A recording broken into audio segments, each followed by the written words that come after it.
Hello and welcome everyone to the Dice Cult for episode 266 of On the Backs of Gods. Today we will be continuing our tale of what happened to Nanna Hemmingsdottir. But first, I'm Joshua and I will be your storyteller for tonight. And the others here we've gathered are Kyle, Mac, Katie, Jillian, and Greg. Uh, the next note on my recap is Jillian, birth! Exclamation point. Tomorrow, happy birth to you. You can roll with advantage today, or you can save it till next week. It matters not to me, and to next week, you'll be in charge. We cannot hear you. That's okay. It was maybe for the best. Don't you worry about it. Thank you. Happy birthday to me.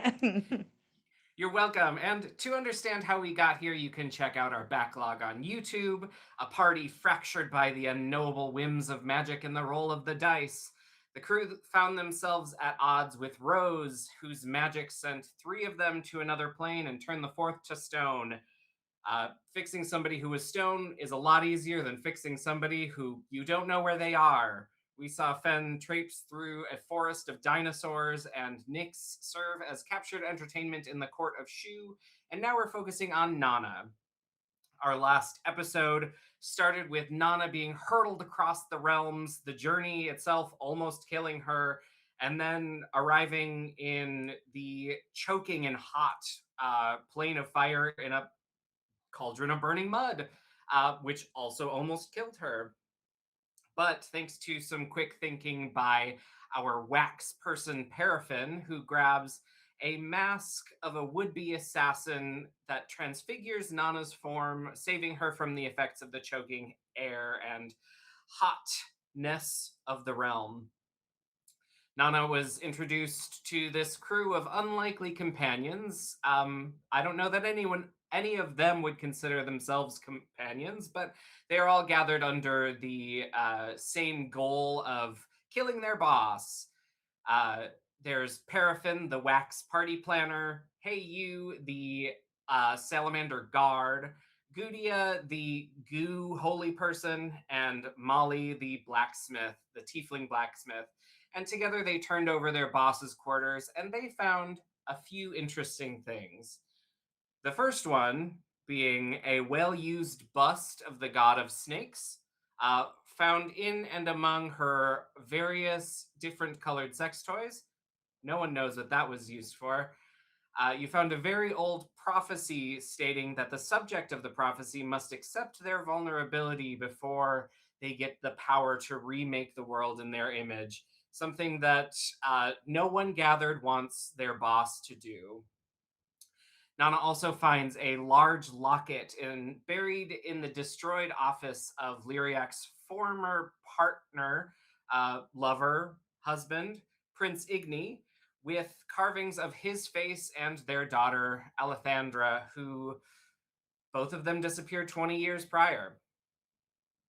And as you dispel the lock keeping the door closed, you are accosted by none other than Bayberry and Flaramie, Paraffin's twin sister and ex-fiance, who sick a horde of Lyriax's faithful hounds on them. Hounds being fire koi, flaming fish that um, threatened to bite holes in the party, but they were carved down quickly by Heiyu's blade while the others killed Bayberry, beheading her, and disabled Flaramie, who is now tied up, gagged, and awaiting further instruction.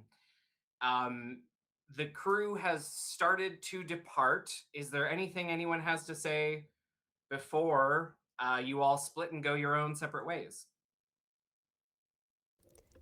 I know that I'm going to be left with someone, but how should I? Do I just wait for you all to contact me, or? No, I'm you I'm give. able to send messages quite far if I suppose I need to reach out to you or anyone really. Good to know. Wonderful. Thank you. I appreciate that. That's Mm. just so long as I have the ability to know someone who I can reach out to if need be here. Thank you. It's so much menthol. Oh Oh no! no. Oh Ah, no! It's like the ah, fire. It's like the it's in the fire. back of my throat. Ooh. We're R.I.P. good. Okay. Ooh, okay. I'm good. Ooh. Calm and Mm. collected and good. Mm. All right. So the group starts going. Two of you walk left down this hallway. One of you walks right. Um, hey, you are left here with Nana to figure out how to deal with this.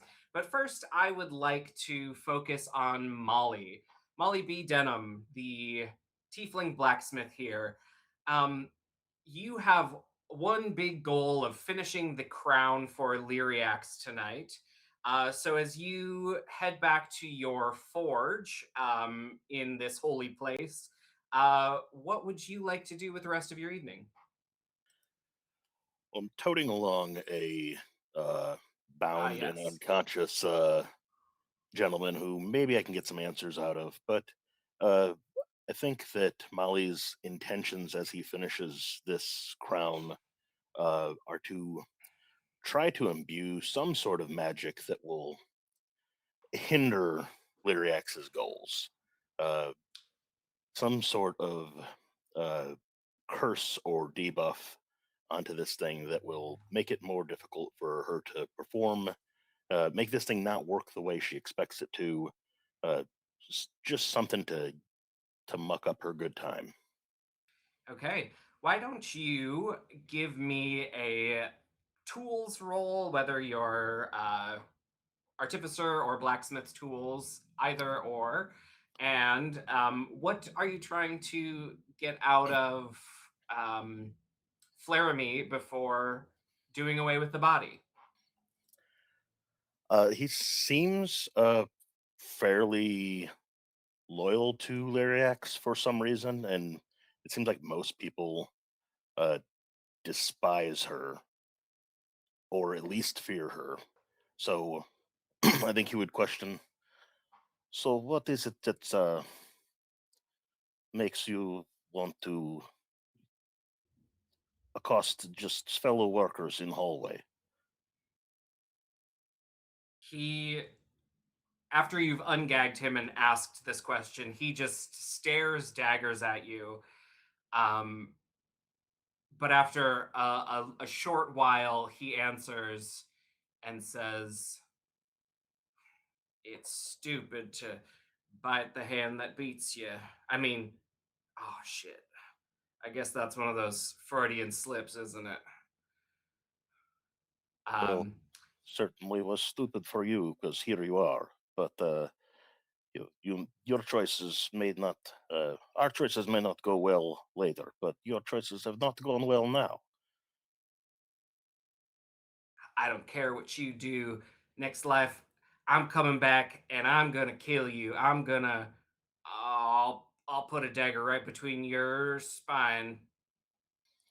Well, maybe that will be case, or maybe other things will transpire. But is there anything, uh, you know, why Lyriax think that?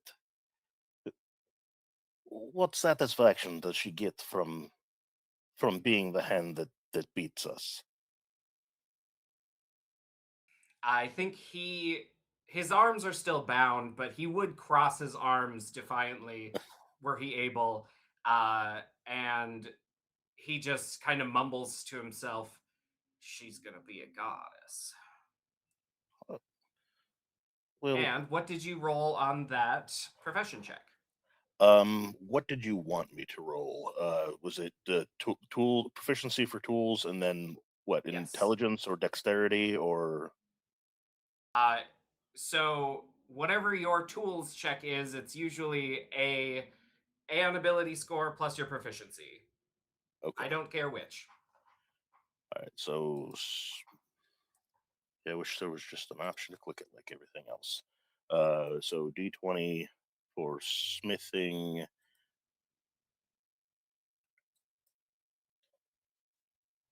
So it's a 17 with proficiency, and then if there's an ability, I guess it would probably be dexterity. So 18 overall. Okay. Um, you have placed a curse on her crown, which she is supposedly going to wear during her performance. And we will figure out during that performance what that curse does. Um, how since Bayberry's husband, Paraffin's ex-fiance, is no longer helpful to you, how do you dispose of the body? Oh, got a nice big flaming hot forge here, hotter than even the ambient temperature. So we'll just feed him into that. He makes it run even hotter with his Azer flesh until he is no more. Next up, Paraffin. Where is it that you head after splitting up from this crew? Towards where Lyriax has been practicing so that I can go run cues with her. Yeah, you head to the courtyard of this circular cloister, basically, which is built around a what is called the spawning pools, where all of your souls wafted out from. And it is now set up with a floating stage that floats just above the lava. The stage has a hole in it about 20 feet around that opens down into this glassy lake. And there are four obelisks, one at each corner of the square stage. Lyriax is here. Now, this is the first time you will all see Lyriax, and Lyriax is a resplendently beautiful. You're not exactly sure what kind of creature she would be, but she's shaped like a dragon without the wings. She's got one. She's one long tail, basically a snake, perhaps, except that she has six long, beautiful arms and six gorgeous round titties. She is hanging out here with five five dancers. All of them look identical. Um, and she looks and sees, ah, yes, Paraffin, and she looks at you expectantly. Of course. She would approach and curtsy all the way to the ground, as expected. Eyes down during it. Say, uh, flame most beautiful. Uh, even the firelight envies your brilliance tonight. She she smiles and tilts her head. Thank you, Paraffin. Are you here to run lines with me and the Patrioshka brothers? Of course. Lovely. And the two of you begin running cues. It is a very well timed show because she needs to not only hit her lighting cues and sound cues down here in the courtyard, but there is a whole eclipse happening above her that is supposed to add more cues. So she needs this thing down perfect. And how would you like that to go? How would you like this training session to, this cram sesh to end for her?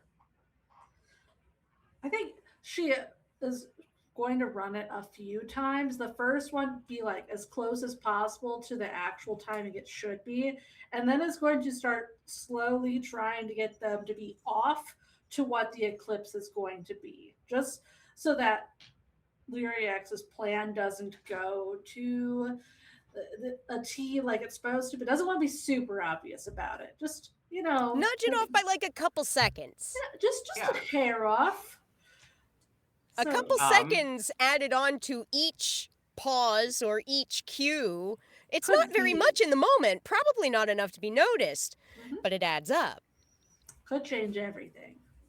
Yeah, so why don't you give me whatever role you think should be associated with this? It could be persuasion, could be performance. Those were the two I was thinking. Okay. Mostly because she has to persuade her and be performing at the same time. Like, yeah, this is what we're doing. Yes, definitely. You hit it exactly. I You timed it. are you are doing so perfectly. She loves the positive reinforcement, even though it's wrong. 12 on the dice plus 12, 24. Okay. That it goes well enough that she does not suspect a thing. And you've got her timing messed up in her head. So from there, we will move back to this hallway that is littered with the corpses of one wax person and about 15 fire koi, where Hey You and Nana are hanging out. The hall has emptied. Hey you've got to either figure out cleaning this and then getting Nana to where she needs to go, or you could do it out of order if you'd like. What's happening now? Um, I think Heiyu's looking at all the corpses and things. He's gonna lead Nana out of the room. We left a bit of a mess. Sorry about that. Are you going to have to clean all that up? Oh, I can get some help. That's good. We'll sort of look either way down the hallway. I honestly don't know what the fuck is going on. So Oh, don't say good. I'm anything. not the only one. Thank fuck. I'm doing my best here, but there's so many names and so. Why did one of those two that were attacking us look like? I don't even know how to describe it. Like a cheap, sexy knockoff of Paraffin. Because that's exactly what she was. What? Explain, please. That's it. She's, I mean, that's her twin, but I Oh. don't know. Oh? What? There, no two are alike. Phew, chalk and cheese. Gracious. She certainly is Okay. nothing like Paraffin. Definitely not. Wild. Very strange. Is that normal for siblings here? Mm-mm. I don't have any siblings Oh, I see. that I know of. Is it But is it common not to be certain if you've got siblings or not? probably, I don't know. I came out of the spawning pool. Everyone else did. Maybe we're all siblings. Who knows? Oh my. Where did you come from? From my mother. You don't have that here. Oh, how am I going to explain this? So, I think as Nana is trying to explain this, hey, you just leading her to Yep. the Spice Man. I forget yeah, his name. yeah. I feel like this whole way is just Nana attempting to explain what parenthood is and conception and birth. It honestly, As it all well as she sounds like the can. spawning pool. It's nothing very much like the spawning pool. No, it takes an awfully long time to go from being born to being ready to participate in society. I'll tell you that much. Mm. Many years, usually. Yeesh. And you're just ready to just pop out and go to work? Yeah. That's how I Don't you ever remember get it anyway. tired? All the time. Oh. That's what sleeping's for. All right. Yes, that's true. So you are walking down this hall of. It is a gray and black marble. You smell the telltale smell of warm and toasty spices from the spice seller's door. It is it is a small shop located not too far from the kitchens, but it's got extra space. And as you knock on the door, you hear a crash behind it, and you hear, Oh, bother. Come in. Uh, you open the door, and there is a person standing in a cloud of cumin. Um, he's kind of covered in this like light brown spice, and he looks and sees you, hey you, and says, "Oh, welcome. Come to get some late night spice." Not exactly. I'm Uh, bringing you this. so, something of a newcomer. Oh, well, isn't that interesting? He takes one of a lock of his like shoulder length curly bronze metallic hair and he twirls it and says, "Well then, uh I- I'll just get this cleaned up. How long are you staying?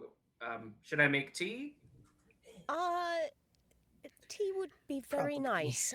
If possible, I found myself here very far from home, uh, no immediate way back, uh, and I hate to impose, but if you've got perhaps just a spare chair or something, I might be able to sleep in for a night or two, just while I figure out what I need to do to get home.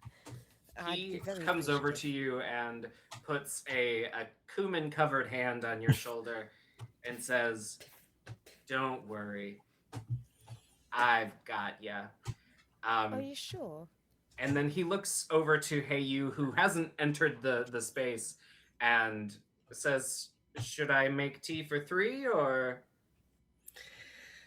I have a mess I need to clean up real quick. a shame? Next time." Next time. Thank you, hey All you. right.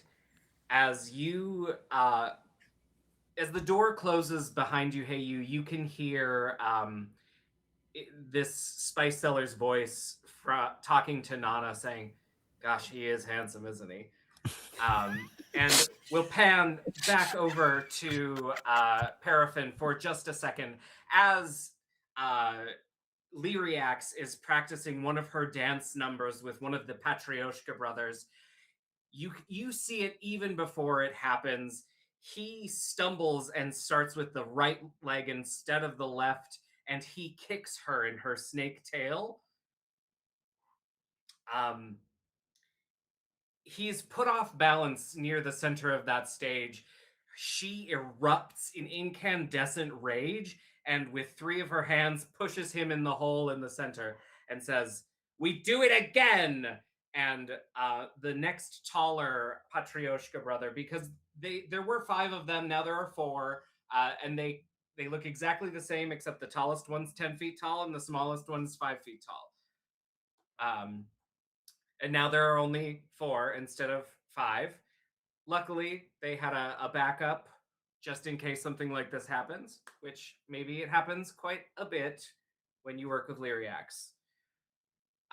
So we pan there for just a second as we are panning over to the holiest place in the palazzo, the monastery where we find Gudia. And what is Gudia doing this evening? Uh, I don't think Gudia has the same thoughts, I think, as everyone else. This thought of like trying to ruin this ritual or do something to this ritual. She's like, I don't even know what I do, to be honest. But she does believe in prophecy and she does believe in signs and she believes that she is walking around with one. And I think a lot of her focus would be on prayer and trying to get signs from the wretched flame. Yeah, as you return, the Papex, the leader of your religion here, even though Lyriax would love that to be herself, is not. But the Papex, Glorbius Goop, he sees you enter and he says, "Do not worry, my child. Fire itself does not have a will. but it will burn and purify by its force alone. It is kind of a worthless platitude, but Mm-hmm. he finds solace in it, and he's hoping you do as well. I think she will do some equivalent of smiling without having facial features. Uh, you are very wise, Papix, and do like a little like head nod. Very good. He does not take up more of your time. He is an old man. He does not. He is not a fan of Lyriax, but she's too powerful to outright defy. So he works with Mm-hmm. her the best that he can. Um, and what else would you like to do this evening? I think it's mostly prayer and like some self-care, maybe like a little lotion, maybe a little talking to the baby, just like normal stuff. I don't have any Okay. devious plans. Why don't you give me a religion check or whatever you want to do for praying? I'd love to. Could I guide myself? You can. Neat. Even neater. Okay. Okay.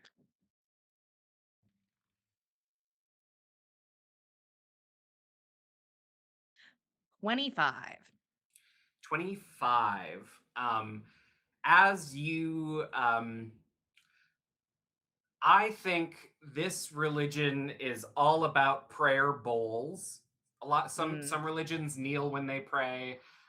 For goo people, the most prayerful position you can be in is relaxed in a martini glass. So mm, you kind of let yourself liquefy, and whatever counts for cheeks on this liquid form begin to get rosy and warm as you feel the heat of what you think is the wretched flame um, burning inside you. Um, and then you're not sure if the words are real or they're just echoing in your head, but you think you hear, I think I'm almost ready to be born, Mom.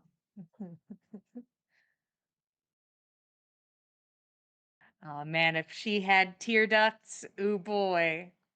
Um, I think there is a softness with this.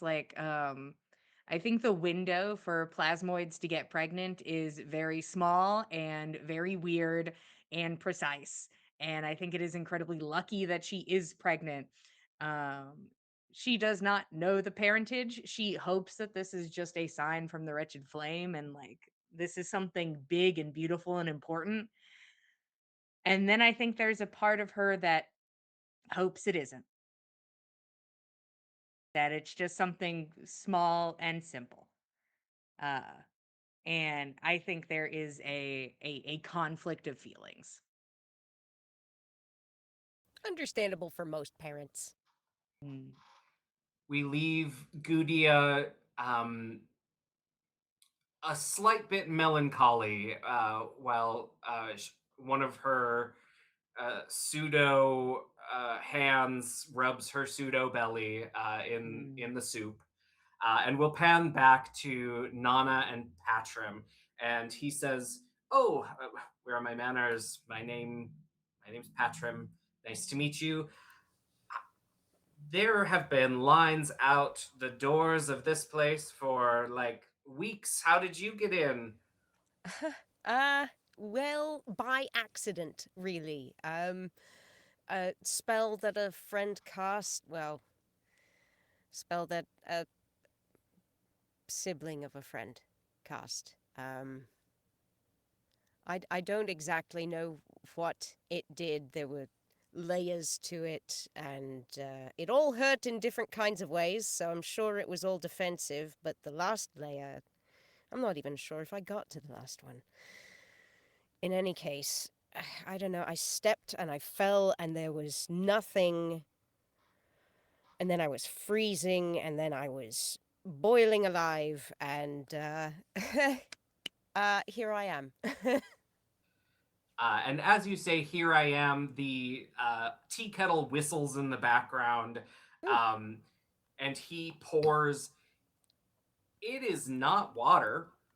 Um, Whatever passes for drinking liquid here, he pours over some tea leaves. Just a quick wash, and he hands you a thick, dark tea question mark in a glass. And he says, "Nothing that a cup of tea can't cure." That's what my mother always told me. Not very different from what my mother used to tell me, so I'll drink to that. Thank you. Cheers. She'll try And this you, weird soup tea. yeah, it's thicker than tea should be, but it tastes good. It tastes Hmm. herbal and of chamomile, but Hmm. also it is very sweet. And something about the sweetness here is different. You know that if you had your normal taste buds, maybe this would be like drinking syrup. But Mm. there's something about the thickness that your fiery taste buds likes, and it goes down quick, and it starts to ease the pains of the long day that you've had. Oh. And Patram goes on and he says, "So how did you link up with Hey You? That's maybe, I mean, he's handsome, but he's maybe not the first person I would expect." um. Also, something of some happenstance. Like I say, I didn't have any control over where I wound up, and apparently I wound up in his place of work. I don't know. He was checking on something in a room, and uh, wherever In a room, I he gets a glint in his eye and he says, "What room would that be?" I it seemed like a private chamber. It's not really my business. I'm not sure. I don't. You're going to. Oh dear. Okay. I don't. Mm. I see. I'm not sure how much. Uh. Okay, how about you don't have to tell me? I'll just ask questions and then you answer them. Okay. All right. I'll play ball. Were you alone in there with Hey You? I was not alone in there. No. Scandalous. Who else was there? Ah. Well. Don't worry, I have nothing but their best intentions in mind. I know which room you're talking about, and you didn't even have to tell me. Oh dear. Okay. All right. Okay. All right. Okay. All right. Along with Hey You, there were Paraffin and Molly and Oh. Gujia. Oh gosh. Oh, it's getting so good. And what did you find? Well, happily, they found something that made it a little easier for me to acclimate here. I'm not from um this plane, and normally I probably would not survive. And Oh, apparently I know what you mean. It's there freaking was hot here, isn't it? it's extremely hot. It's comfortable for me now, but that's only because they let me borrow a mask. I suppose it came off something they called a traitor's shrine, so I don't think it's going back to anyone else. I've heard of that. Lyriax kills people like for fun, and then she takes something of theirs and puts it on her traitor's shrine. God, That's she's such a bitch. basically the summary that I got also. She's alarming. Is that how long has she been here and in power and just killing people indiscriminately? Well, the story as I know it. So the he kind of motions above and says, "There's like an eclipse happening, except it's suns eclipsing suns. There's four freaking suns here. That's why it's so hot. Anyway, they're all kind of converging in the sky at the moment, and Okay. once every 800 years, one of the moons travels right in front of it, and it becomes like a big bullseye, like a big eyeball in the sky, and Sounds dramatic. well, it is dramatic. It happened 800 years ago, and she's been in power since. I mean, I heard things didn't get so terribly bad. Well, until her husband left, which was about 20 years ago. But yeah, I think she's been kind of a tyrant the whole time. So maybe a little bit less severe, but certainly not innocent prior to the husband leaving, sort of thing. Then. Is anybody here truly innocent, though? He looks at you. Well, that's all right. That's fair and that's true. I try my best to do well by those around me. Not that I always succeed. And you said there were others there. What was Molly doing? He seemed mostly to be helping Gudia. Oh, don't know. helping himself to Gudia? Well, they did seem rather sweet on each other, but I did not see any canoodling within my purview. Well, good for her. He could pound me into that anvil, if you know what I mean. I mean, in fairness, they're all bizarrely Hot? good looking. Yes, it's. I don't. It's. Yes. Well, Does that happen it's a kind lot? of tough. Does that happen a lot? Thinking people are hot? Well, I mean, just a bunch of very hot people just suddenly congregating on the night of a grand eclipse. I don't know where you're from, but have you ever heard of a Proud Month? People during Proud Month are sometimes pansexual, and everyone looks hot. Maybe it's a Proud Month. You know, I've never heard of such a thing where I'm from, but I feel as though I know at least a dozen people who'd appreciate it. Certainly my friend Nix. Maybe you can bring it back. Okay, this might be a little weird. Don't. Do you want to ask some questions to somebody who knows a little more about what's going on? Sure. Why not? Honestly, I'm a bit. I'm so far out of the loop that I don't even know where to begin to get on the loop. So, if you feel like you've got a good grasp on things, I'm delighted to speak with you. You're very kind and your tea's lovely, but I'm not that guy. But I got a connection. It might be a little weird. You just gotta promise not to panic. I've seen an awful lot today and fallen out of the world, so why not? Sure. All right, you got it.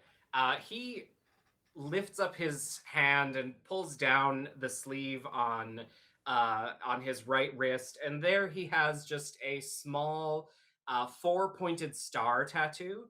And he presses his thumb into it and focuses for a little bit before his eyes go wide and his pupils and irises have disappeared, and his mouth gags lolls open. He's just kind of sitting there, and from the back of his throat you hear da da da da da da da da da da da da da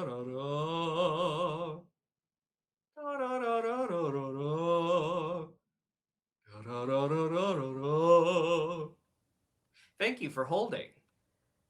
Da da da da da da da.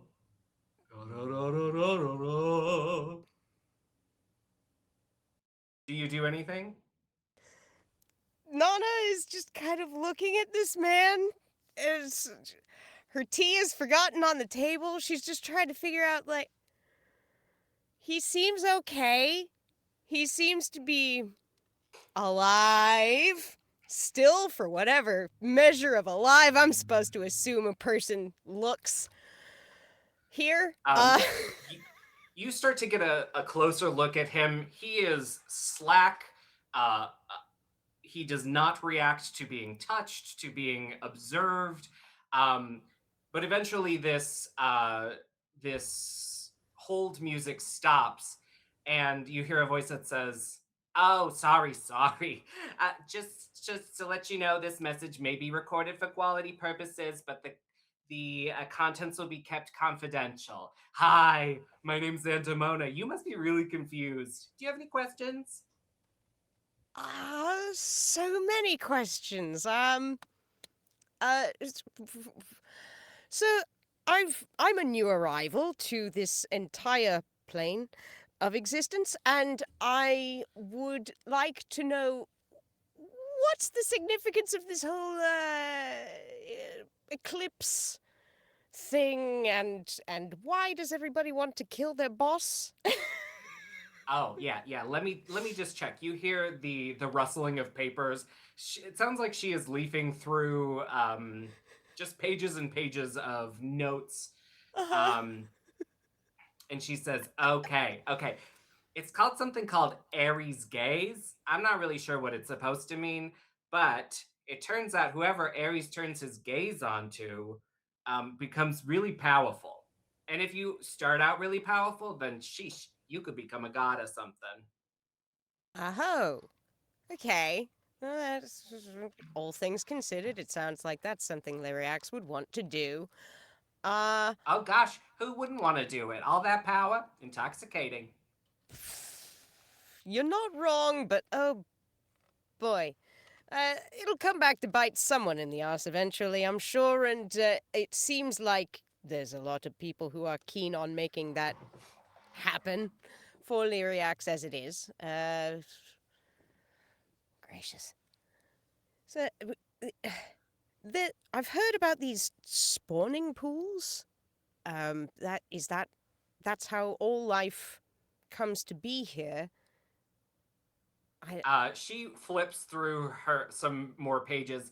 Oh, the spawning pools. Well, it's not how all life comes to be, but like a lot of it. Like apparently they're just constantly like burping up little babies. huh. And I guess that's so strange. So then, does most anyone who dies here just pop back up out of the spawning pool? Well, it looks like um yes and no. If you were born in the spawning pool, yeah. If you weren't born in the spawning pool, no. So Oh. like if you were to die, probably permanent. Sorry. Right. Good to know. I thought that might be the case. Nice to have it confirmed. I'll be very careful. Ah, Good. And just to let you know, you are already on the fast track back home. We've got you on the express path. Um, that'll get you home as long as you don't leave any um, obvious opportunities on the table. all right. Okay. May I ask who you are and how you're doing this? Oh, my name's Antimona, and I work in the Hall of Stars.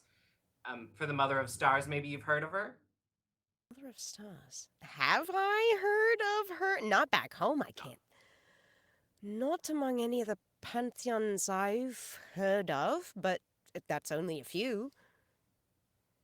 Interesting. On the other end, you hear she is writing something, and clearly it is coming through. The pen scratches are coming through out of Patrim's open mouth. The weirdest phonograph, just ah. So strange. And I just want you to know, I okay. So we work on divination. We sometimes get unclear paths forward that you will have to act on. Okay. Um, I don't know what this means, but it could be helpful to you. It says, do not make your move before the fourth orb goes dark. The next window till a similar opportunity isn't going to be for another 34 years. Oh, is that all? All right. Okay, fourth orb goes dark or 34 years later. That's the stakes. Good.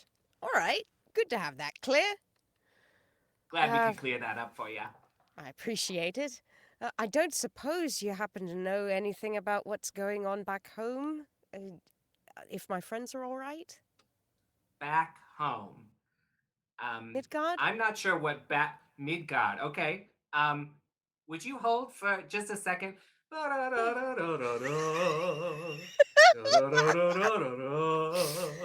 It's still just as weird as the first time. Okay. About 30 seconds pass, and the singing stops through the open mouth, and she says, okay, Midgard. We don't know very much about Midgard. Midgard really hasn't been in our purview before, but who knows? Maybe you could link it up. But that being said, I think one of your friends is doing some funny business with some dinosaurs. Dinosaurs? Yeah, you might want to ask your friend Fiend. Fiend, what he's been doing to dinosaurs. You mean Fen? Oh, yeah, I guess that's how you pronounce it where you're from. Where I'm from, it's Fiend. Fascinating. Huh. All right, I'll file that away. Hopefully, I won't be dead by then. Oh, Okay. gosh. You probably won't die. In like 90% of the simulations we've run, you don't die. So as long as you're competent, more competent than the most 10% of people, then you should be fine. Yeah, I've averaged that a lot recently. Now tell me, I don't know exactly what the gaze is. But you have to interrupt it. Well, I've heard a lot about some kind of ceremony that's going to be conducted around this eclipse called the Aries Gaze, so probably messing Oh. up that ceremony is going to be it. Yeah, it sounds like whatever he's looking at, you gotta interrupt it. You gotta put yourself front and center. You gotta be the star of this show. Oh. Well, that's going to also- be interesting. Don't make your move before the fourth orb goes dark. I don't know what these things mean. I hope you do. I think it's starting to form a kind of a picture. I'll speak with some of the people who've been helping me here, and I think they'll be able to help. All right. Well, did you have any other questions that I can answer? Not to speed this along, but time isn't cheap, and we're calling collect across realms, so. Ooh, yes. I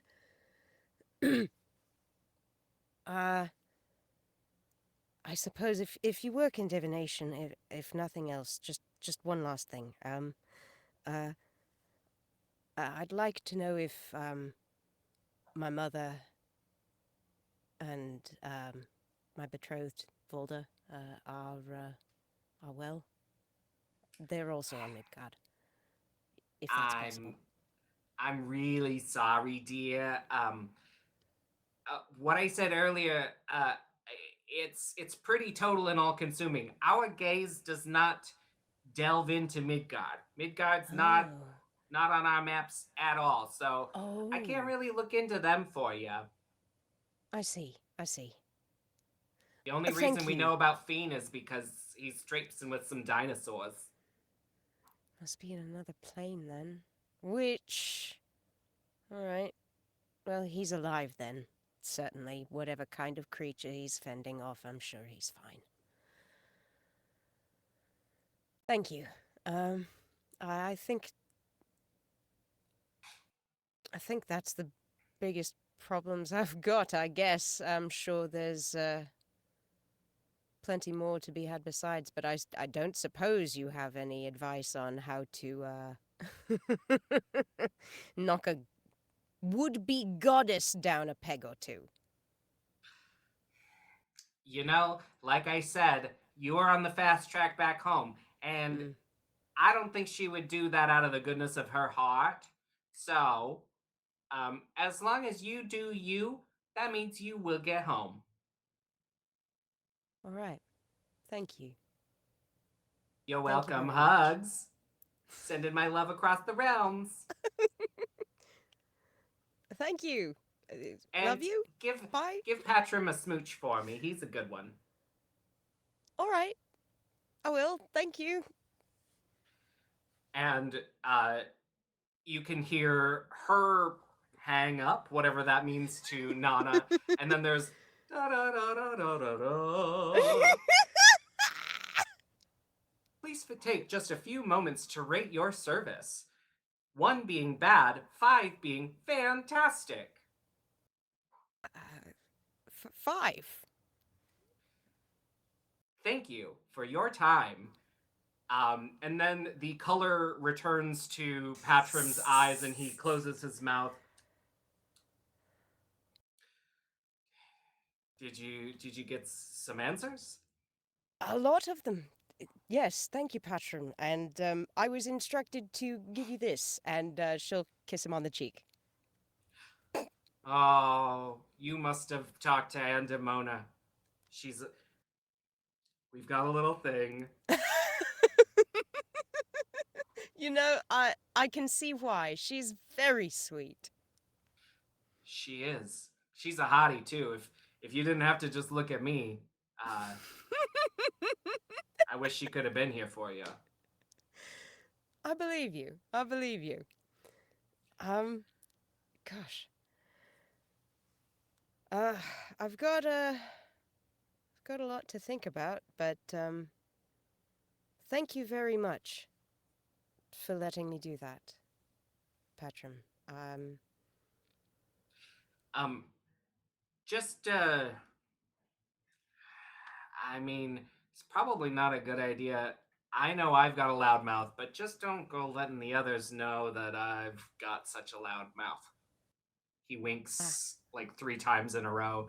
And as he's winking, you can see the eye that is winking the iris turns blue for a second before the final wink turns it back to his brown eyes. Sure, of course. Now, I suppose it's getting late. You look like you've had a long day, so maybe he will start to move some boxes of bulk spices into a bed-like shape, and he gets you plenty of space to curl up for the evening. Is there anything anyone else would like to do before getting a long rest? Can I send everybody that helped kill my sister some fruit baskets? But I'd like to make sure Molly's is not a very good fruit to have warm. Mm. And what fruit do you think is bad warm? It's a bad Probably warm like a fruit. watermelon. That wouldn't be very good. First thought as well. Yeah. Yeah, so everyone receives an edible arrangement that evening before bedtime. Best time for an edible arrangement. Molly, yours is droopy watermelon. Everyone else, great plain of fire fruits in bouquet shapes. Lovely. Hey, you will eat the pineapple skin and all. Amazing. It's just a pineapple on a stick for you. It's just like, this is great. She knows him so well. Molly will share his underwhelming watermelon with Flem and Scrap. It's very nice of her to send this. It must not be in season. Oh, sick! I love lib watermelon. It's one of my favorites. It's fun. The night passes. There is a din around the palazzo because it is packed to capacity, so the sound never quite dies. And then beyond the walls for this once every 800 years event, it is a tent city. So there is no pure quiet to be had in this space. But the day comes, and the the suns, which never set, uh, are not the main source of light in this area. The main source of light are the four globes that imitate the suns in the sky, but sit on top of the palazzo. They get covered up in satin sheets for the night so that they stop glowing. Um, but morning comes and they are revealed. The dawn's light, in quotations, fills the area once more, and people are already at the break of dawn starting to pick and steal places to sit in the courtyard where the passion play is going to begin the next day. Is there anything that you do that morning?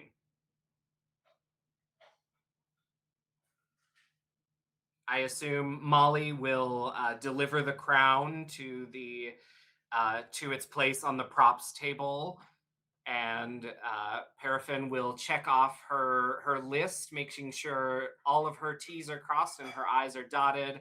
Hey, you! I'm sure they have you busy chaperoning, corralling people into the right areas.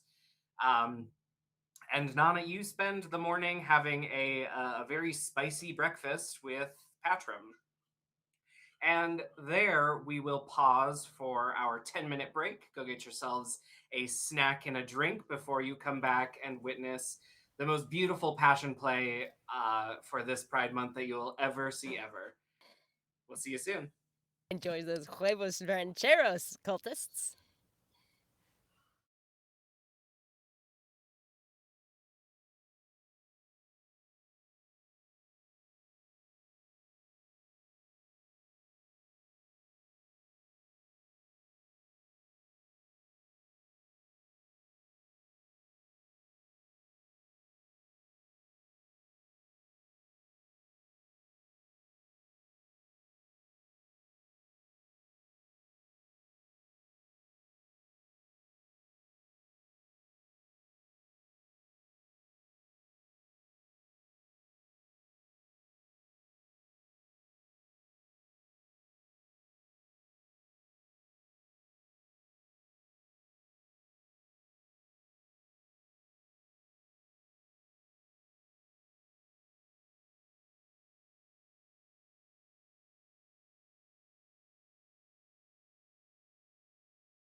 Hello, everyone, and welcome back. I forgot that I was supposed to talk during this, but we have been working on a series of short uh, one shots for our characters who got sent to other planes and have a heroic story of getting home. And today we're working on Nanna. Today the group split ways, and Nana got to meet Patrim, a spice dealer who maybe more than meets the eye, has some connections outside the realm, and let Nana talk to Andamona, who is a diviner in an organization that makes little sense to Nana, but she had some good answers, some good advice, and Nana sleeps well that night, uh, mostly due to all of her injuries and sleeping those off, but also with the note that she's on the fast track back home. Um, early that morning, uh, Nana, you were roused from your sleep by a sending. And Jillian, I told you I was going to do this right away, and I didn't. So now And now it happened now. it happened now. It's So Nana, basically you sort of received right away. a sending. You recognize Alyona's voice in your head. You are in another realm. We have no way of knowing where you are or how to get to you. You are on your own. I'm allowed to reply, aren't I? You do get 25 words, yeah. I get 25 words. Okay. I'll see if I want to respond back. Yeah, fair. Plane of fire, actually. Apparently, divination says I'm on fast track home. Not sure exactly how, but I'm probably good.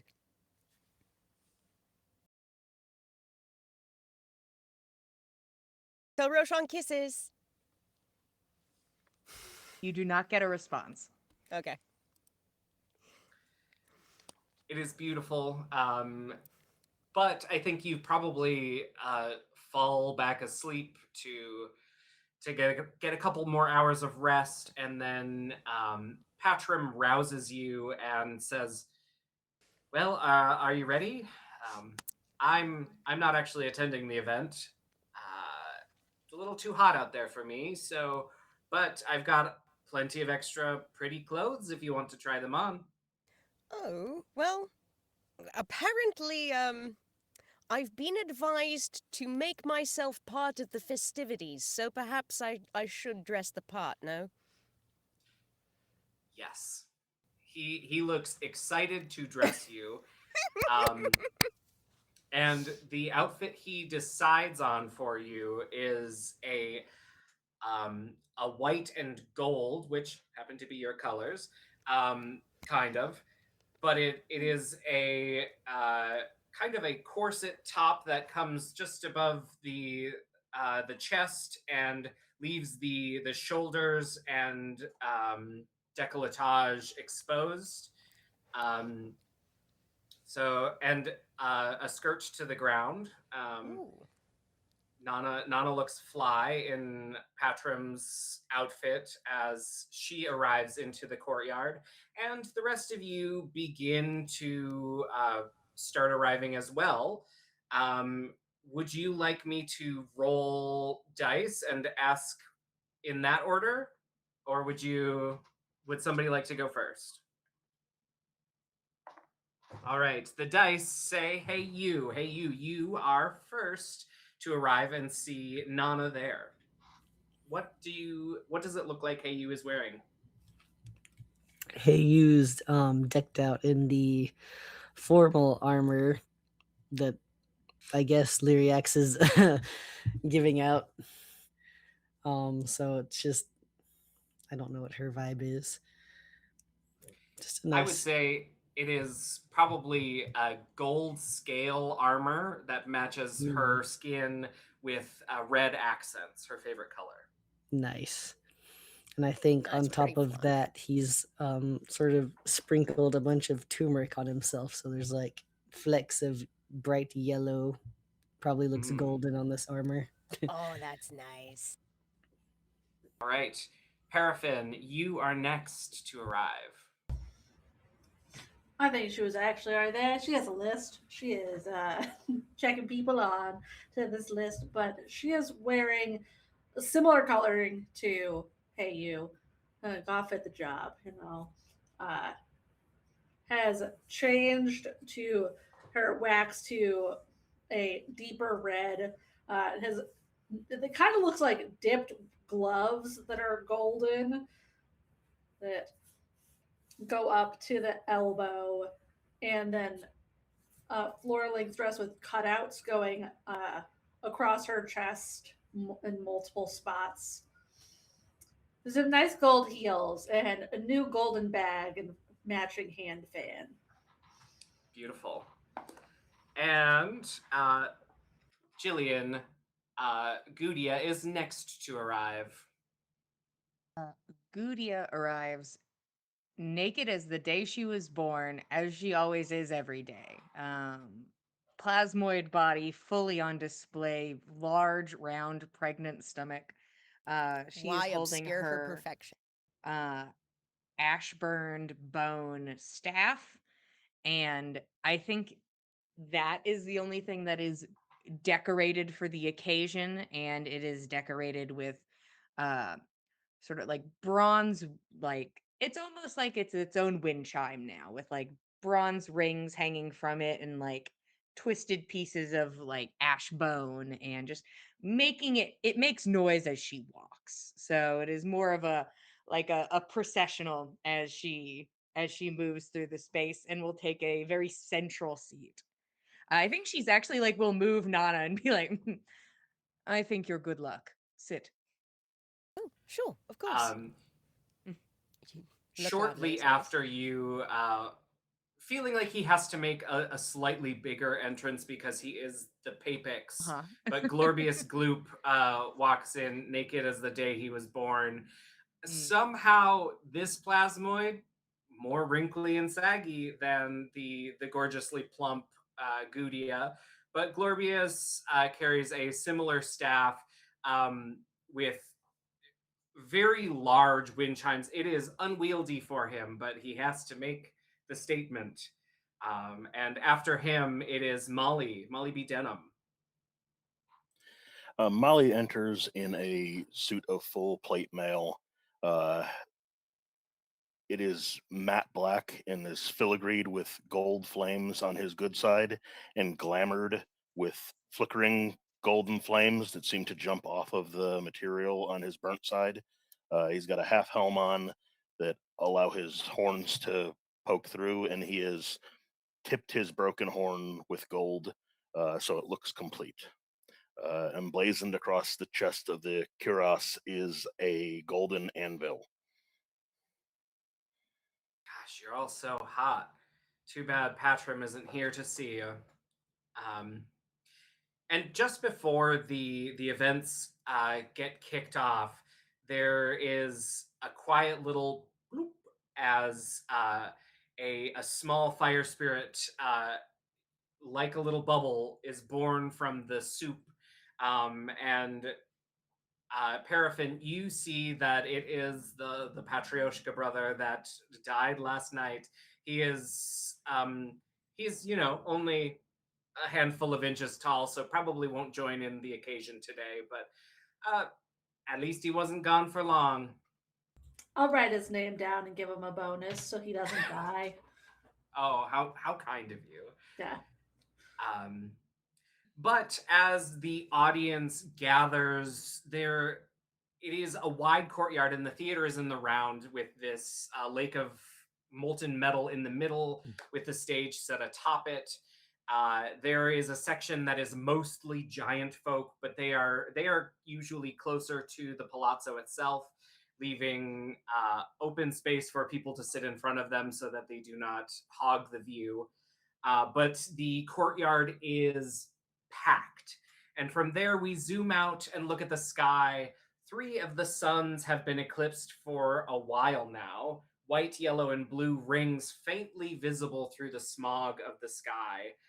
The 4th and smallest red sun is sliding into position, and the moon, called the pupil, slowly moves across the sun's rings. You can see it like a small black dot traveling in the sky. And then it is time. Uh, the uh, the lights, the spotlights set atop the palazzo flash for everyone to get in their feet, or in their seats, not in their feet. And you all sit facing a square stage, roughly 100 feet on a side, suspended just a couple feet above the spawning pool, with steps leading up only one side of it. At the 4 corners, there are 4 obsidian obelisks standing 40 feet tall above the crowd, emblazoned with glowing runes and fiery motifs, and a coiled chain of gold sits at each corner of the stage connected to each of the obelisks.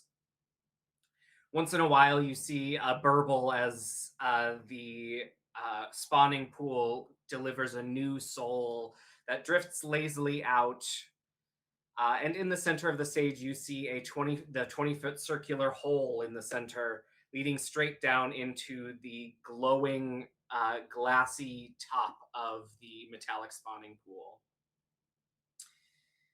All manner of flaming creature has gathered for this once every 800 years event, and it is an event that most people will not get to see twice in their lifetime, but there are a few people here who saw the last one, and perhaps there are people here who will see the next one.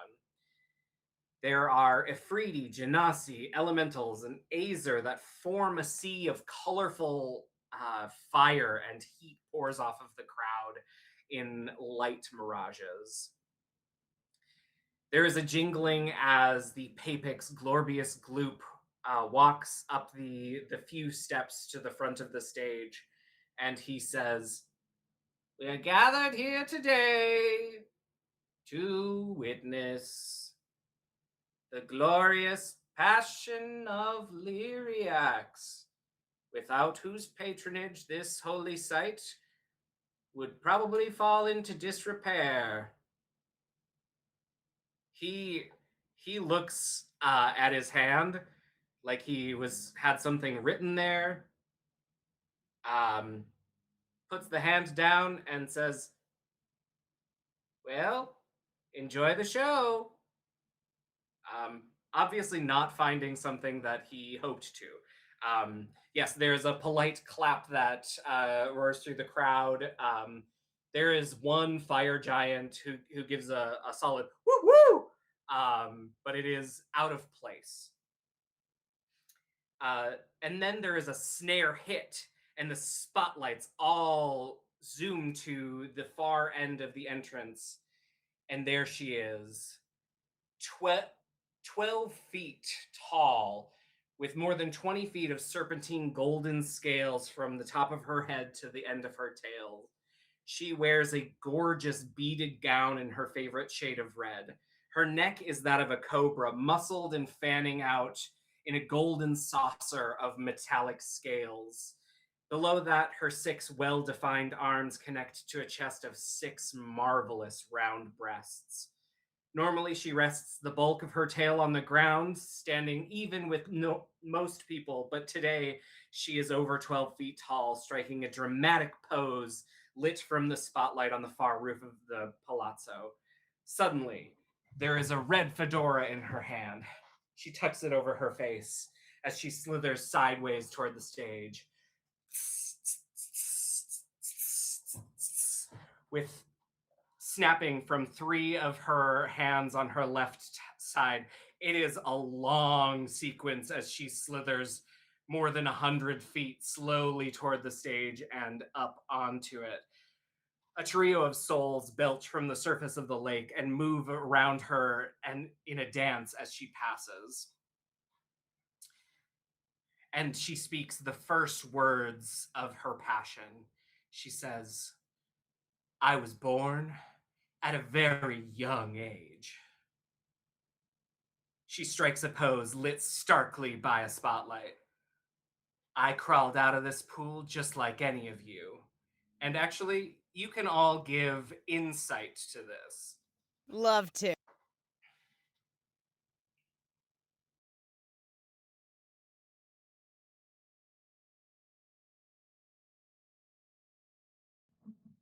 Twenty. 24. Nat 20 for a 25. 19. 15. Even right. so, get wrecked. For those of you with more than 20, you're not sure that was entirely truthful. It seemed a little forced, but there's no time to unpack that now. She hits a pose, pointing her long arm at one of the orbs on the roof of the palazzo. It takes a few seconds, and she sends a glare in Paraffin's direction as she is a little bit early for her cue. But eventually, the globe goes dark as the moon's shadow goes just over that one, and without the light of the sun's fueling the magic in these orbs, one of these orbs goes out. The percussion joins in again, and she performs a writhing interpretive dance. Percussion underscores her visual story. She tells you of crawling out of a fiery womb, and as she does, all 6 of her arms draw a small glowing orb out of the center hole in the spawning pool. It glows orange before fading ever so slowly into a black. It is a metaphor for the spawning pools. This was the womb that birthed her. She danced around it in a motif of her early life. And then the Patrioshka brothers join in. They are wearing nothing but a golden scaled bikini bottom. Just all of their flaming 6-packs and pecs are on display for the audience. The shortest brother takes the form of a hunched over teacher, teaching her to tap dance and spinning her gracefully despite the difference in their size. Their dance ends hand in hand, and the shortest Patrioshka brother blows a big bubble out of chewing gum. And in anger, Lyriax pierces him with an illusory sword. The taps slow down until it just is tap, tap, and he falls dramatically. And somehow in this dance, a chain has appeared around one of her wrists that chains her to the back left obelisk. And when the chain attaches to her wrist, the circle in the middle belches 2 fire spirits, 2 little winged spirits that start flitting around her. The next taller brother steps in, this time performing an acrobatic routine. 1, 2, 3, 4, 5, splits, spread eagles, flip flops, backflips, one right after the other. Somehow, amid the dance, a gold chain appears on her other top hand, chaining her to the black obelisk behind her. This shadowy figure appears and runs the Patrioshka brother through with another illusory sword. He falls to the stage, and 2 more fire spirits belch from the center and begin swirling around her. The third brother steps in. A sensual dance follows, filled with barely concealed erotic tension. He represents Prince Igni, and he takes the crown from the prop table and places it on her head in a resplendent bow. And she immediately shivers, and she's going to see it is a bad shiver. You know that, Molly, but she does a decent job at recoiling in a way that seems in line with the character she is interpretive dancing. But you can tell that whatever your curse was, it has affected her. She casts just a glance of angry orange eyes out across the audience and finds the tiefling blacksmith. Uh, Eventually, a shadowy executioner appears and steals the Patrioshka brother from Lyriax, who looks on with a tearful glance. And at the same time, there is a double snare hit. Ta, ta! And she points at one of the orbs and then the other. And it is not for another 2 seconds that one of the orbs goes out and then the next. Ooh, you can tell there is a glow forming in her neck as things are not going perfectly to plan. With 3 orbs dark now, the 4th Patrioshka brother begins to dance in a mirror to Lyriax, except on 2 legs. It is an emotional fight against apparently herself until the dance morphs into a paso doble, the 2 dancers trying to conquer each other. This time, Lyriax has the sword in her own hands. Tears streak down her face as she thrusts the metaphor sword into herself. This final betrayal draws the 4th golden chain to the final obelisk and around her 4th wrist, and 2 more fire spirits belch from the hole in the center of the stage, and now there are 8 swirling around her, dancing. And then she speaks again, a solemn plea to the audience. And in the moments of before my complete victory, I must accept vulnerability one final time before I can remake the world in my image. And she lowers her head, and this time she is on time, and the 4th orb on top of the palazzo goes out. A shiver runs through the crowd. Everyone can feel the magical potential, but who has the will to grasp it? You can all roll initiative. Hell yeah. Let's go. Oh, yes, and I Let's believe go. while this was happening, Gudia was trying to cast a spell. Yes, I was, if I had the time and the ability, casting Rory's telepathic bond, so we're all mentally connected. So I think throughout the event, you just hear like Goody in your mind going, oh, just in the background of that whole event. This is like my I feel 30th like- time watching it. Y'all also heard Nanna just like constantly having a running background commentary of like, are you sure? Is that real? Did she really? I don't know. Just MST3King this entire performance. In real time. Not realizing that her thoughts are being broadcast. Kind of not sure if maybe she's just hearing weird things in the sound mix as she's hearing Gudia just going, Is it You canon can give Paragon me just thought your initiatives. Just shout them out. 21. Dirty 20. 18. 23. I got a 10, guys. Oh. Oh, Girly, Oh. what? I rolled can't an roll X, man. initiative. That's fair. I understand. I don't want to be first. come on. Well, you you set us up idiot. with the telepathic bond. Oh, I already did that.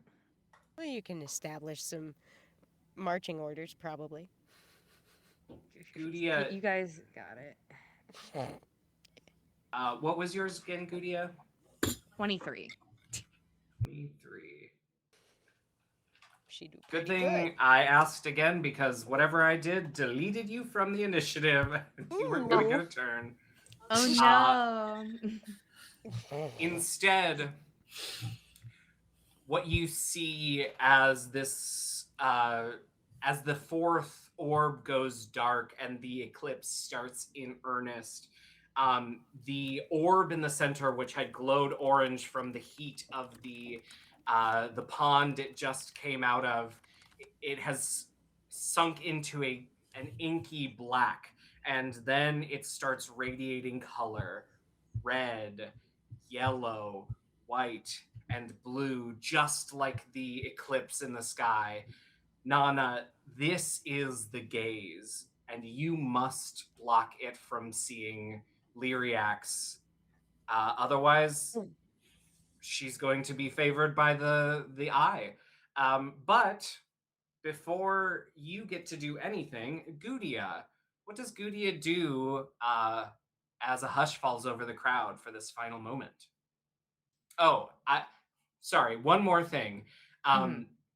Each of the eight little fire spirits that are swirling around her seem to be connected by a filament thread of orange to the eye.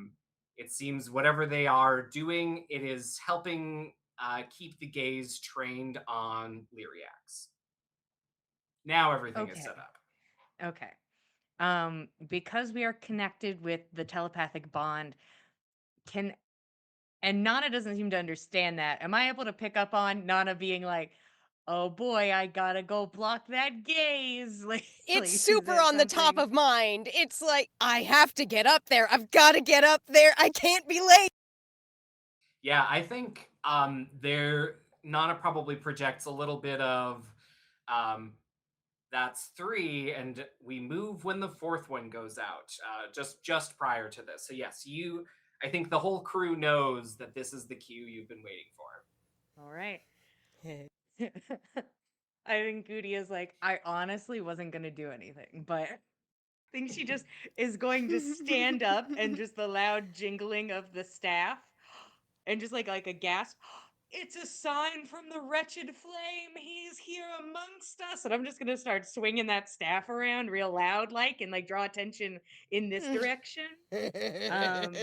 I'm going to cast the emboldening bond, so all of you get a D4 on an attack roll, ability check, or saving throw per turn. And as a reaction, you can jump in front of somebody who is taking damage. You have to at least be within 30 feet of someone for this to work. Gotcha. So she'll do that. She'll just start radiating this energy from the staff. And then she will use a bonus action for spiritual weapon, and we're probably gonna upcast that bitch.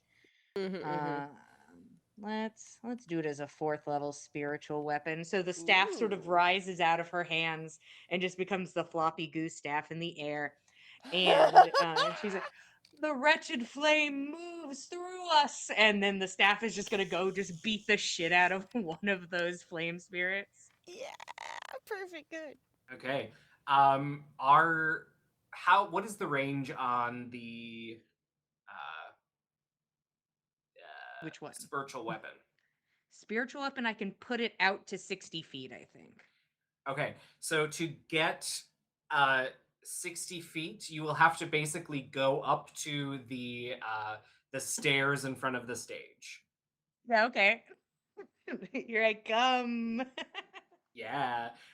Yeah, so you look out across it, and she is still chained. Her two topmost arms chained to the obelisks in the back, and then her bottommost arms chained to the obelisks in the front. As you go out there and try to give her the bonkus with your wiggly staff. Wiggly staff. Um 19 to hit. 19 hits. Ew.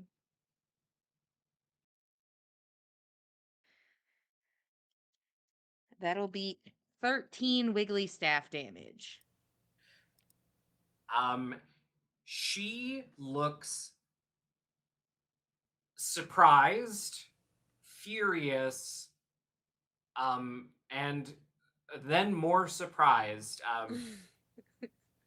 Lyriax was invulnerable.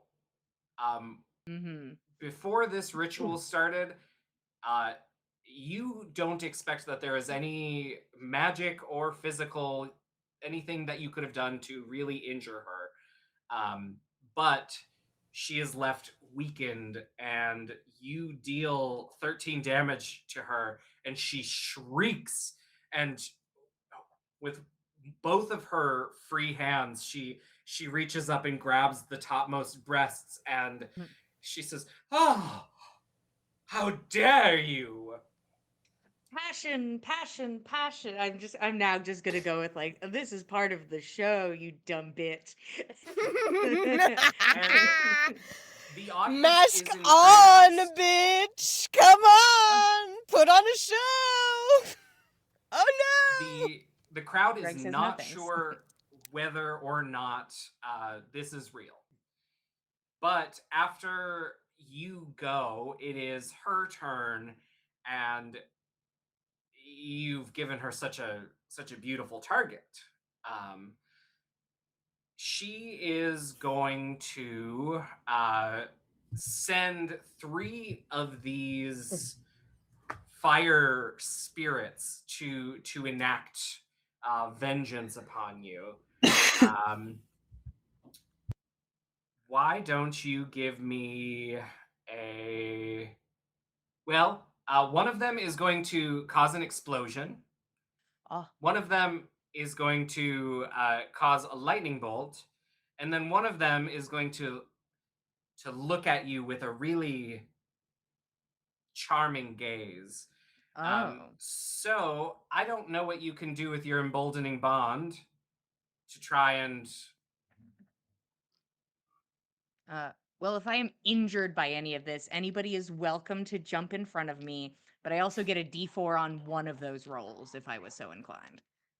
You actually get a D4 on all of them because your name's on my list. Ooh. So is this like double D4s, Joshua? Or Yeah. okay. So there is a can roll where do- you can have double D4s. Yeah. Nice. What do I need to do? As I'm like, oh no, I protect. I cover my stomach. Ah, oh no. Ooh. Explosion and lightning are dexterity saves. Okay. And then the one small fire fairy spirit who's looking at you with some sexy eyes is going to be a wisdom save. Okay. So dexterity save is going to be. Let's get that D4 on there. 21 on the dex save. So one of these fire spirits fires a laser, and you just make the goo of your body produce a hole in it, and the laser goes all the way through, making an explosion behind you as you are kind of like surrounded by the smoke. It actually kind of looks sick, like girly meant to do that. It's a show, Honestly. bitch. And then what for the charming eyes? Did you do the lightning bolt? What's for the lightning bolt? Is that dex also? Dexterity again, yeah.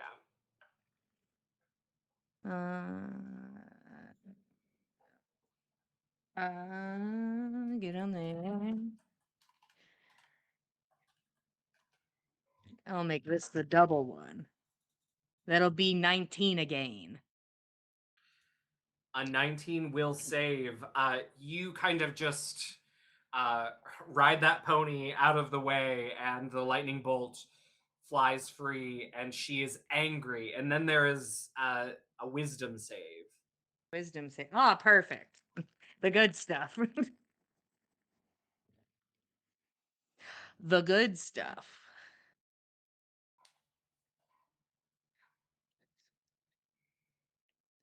$34.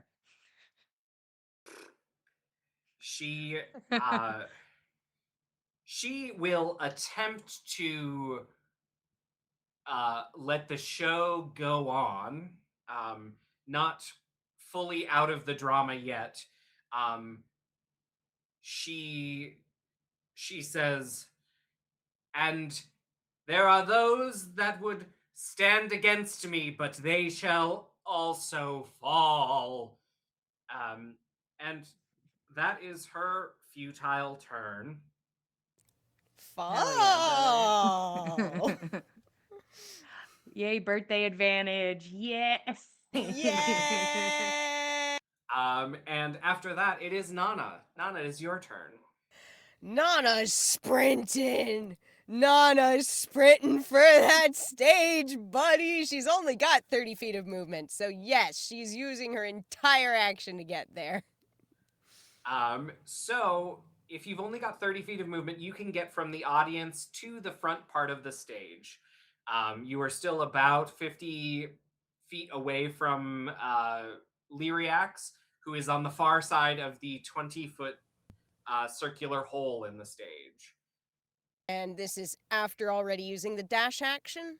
No, you can Oh. you can then dash and move another 30 feet.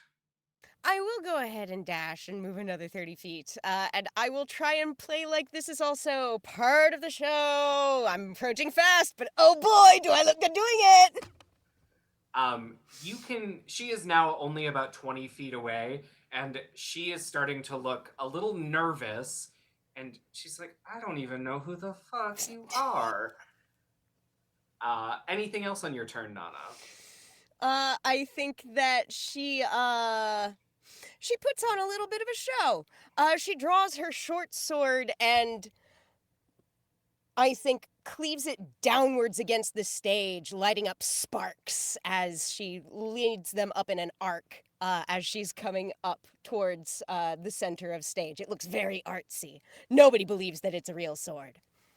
There's a that goes through the crowd, and that is the end of your turn, Nanna. After you, it is Molly.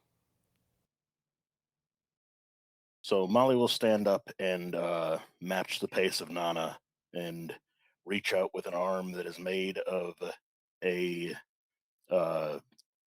blacksmith's hammer, but a fine decorative filigreed one, and he will touch that arm to Nanna's flourishing sword, and he's going to make your sword a spell storing weapon. You'll have 10 castings of shatter in that sword, 3d8 damage apiece, +5 to attack. Well, my spell casting modifier. And then as a bonus action, the glamour on his armor will erupt into more brilliant golden flames as he activates the defensive aura on his armor, and he'll give himself 14 temporary hit points. Beautiful. Anything else for your turn, Molly? That is all he can do. So that will be the end of his Right.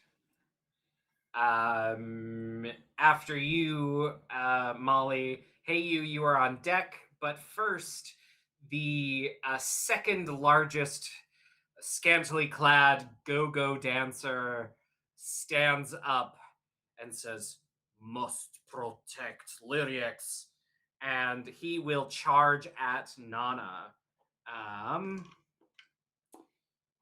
Nanna, of luck, he is chum. going to attack you 3 times. What is your armor class? 20, my dear. All right. He's going to need to roll decent. That's 1 hit and 2 misses. All right. He reaches into his underwear and pulls out a spiked chain that is 6 feet long. You're not sure where that was, but it I'm not gonna comes ask. out and rips across your face, dealing 13 piercing damage. And I need you to make a dexterity saving throw. Understood. I get advantage on those against spells and magical effects? Is this either of those? No, this is a weapon effect. Understood. It's normal roll. Beep, beep, beep, beep. That it? It's a natural 20, baby, plus 11. All right. Uh, he lets this spiked chain sail across your face, and it cuts into the skin of your cheek, and he yanks it back, trying to pull it against you again, but you step and duck your head underneath it, and it does not hit. After that, hey, you, it is your turn. And I'll say, hey, you can be seated a little closer to the stage uh, because of your position in the guard. So it's Nice. probably 10 feet to the stairs, and then from the stairs, it's another 50 feet to Lyriax. Hmm. And I think he's just gonna gather the context clues and maybe glance, see if he can see, like, catch Paraffin's eye just to get a direction. It's like the signs are pointing to Lyriax, so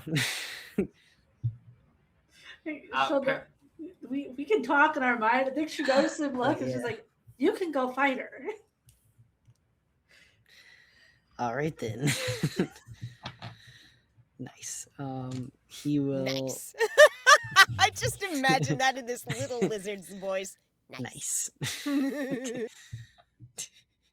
Finally. Fine, this bitch. He will charge for Lyriax. All right, that is about 60 feet away. Do you want to dash to get there? Yeah. All right. You head up to her, and she looks confused more than anything about why you're suddenly charging her. Do you have any bonus actions? Actually, so I have this ability that seems fun. So rather than charging, I think he will, from where he is in the crowd, he's going to use his fiery path of death, which basically creates like a flat path of lava.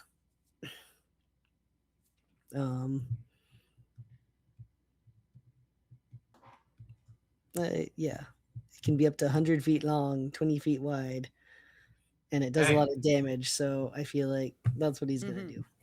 And it looks Yeah, very you artsy. Yeah.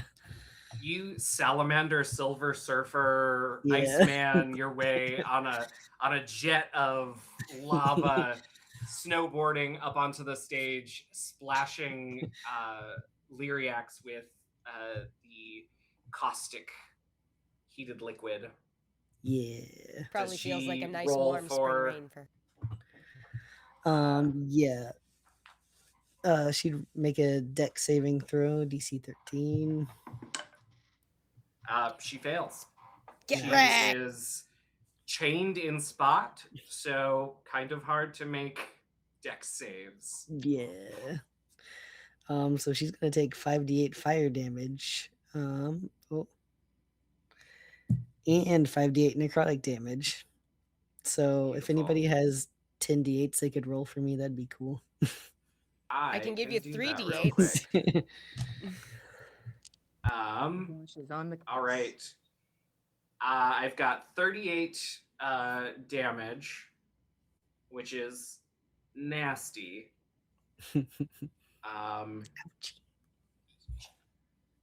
Caustic lava melts down into her. Her dress starts melting. Her scales start tarnishing. She already looks a little mangled, and it makes her angry.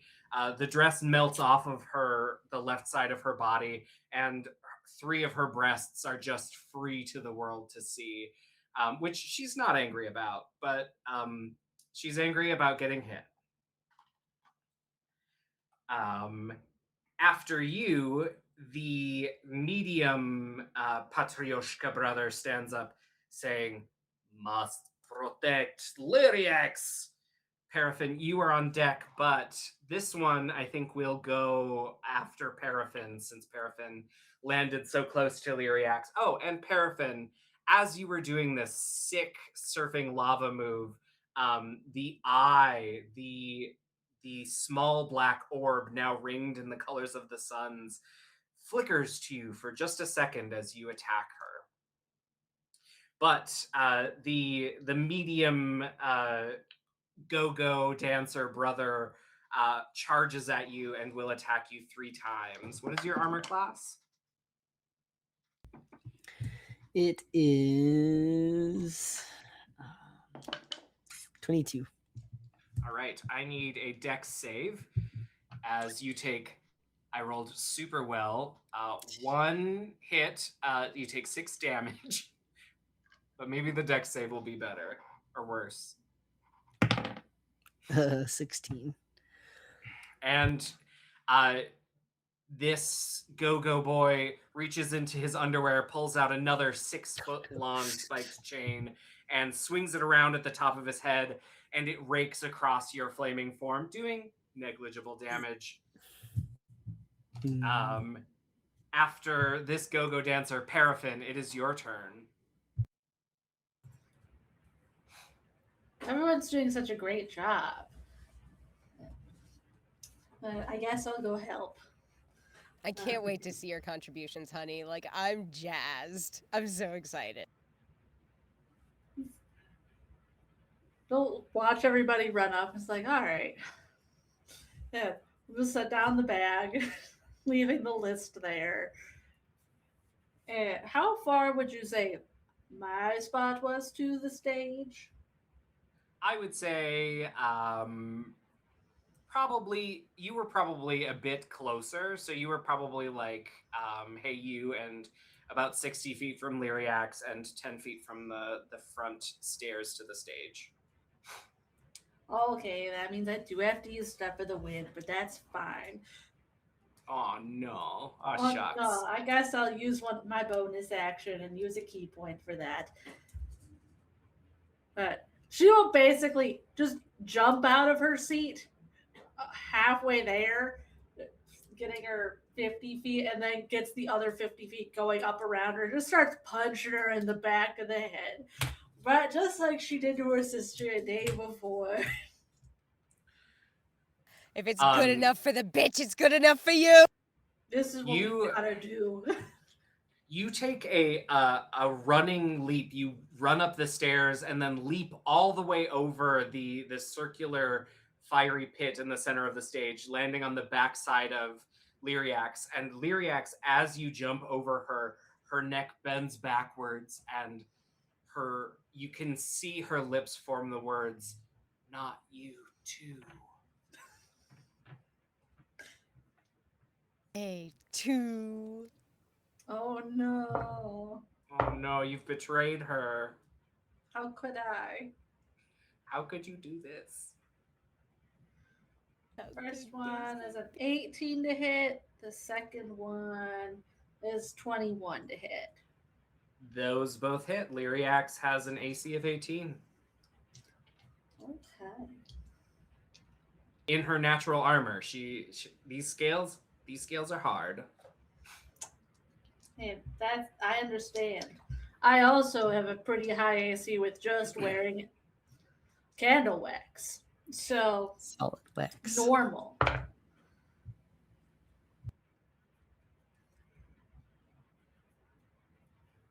That'd be 21 bludgeoning damage as she starts punching into her boss. You punch into your boss. I'll say she reaches one of the chained arms down to try and block you. You see that the chains these golden chains that connect her to her obelisks were not made by Molly B. Denham, who is the finest smith here, but they do not look as sturdy as you would expect.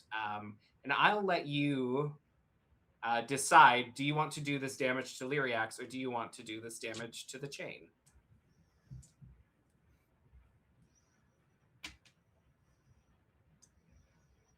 Can I split it half and half? No. Damn. Then I want to punch my boss. Okay, you punch her, and you do 21 points of damage to her, and you punch her in the back of the head. I do. Yeah, it's like punching the outside of a big metal bowl because she's got such big round neck. But you can hear her going on the other side of her her cowl. Anything else, Paraffin? No, not this turn. We'll just be there. All right. So there are now 3 of you that are up around Lyriax, and the 2 Go-Go boys, the remaining, the tallest one and the smallest one, both stand up, and they will charge in, hand right down their underwear, pulling out spiked chains, and they will attack. I'll say they'll do 2 attacks on each of you. So for Nanna, that's 0 hits. For Hey You, also 0 hits. And then for Paraffin, what is your AC? 17. Okay, so 1 hit. These guys, Wow. they're not doing so hot. This was not in the script. It wasn't in the cues. They It didn't wasn't. What are you rehearse talking about? this. We did this last night. It wasn't the queue. Oh yeah, they did. How strange. So you take 10 damage from this spiked chain, and I need a dex save from you. Although you're probably pretty good at those. I am. And I get extra D4s for it. Oh man. For all these bonds and things.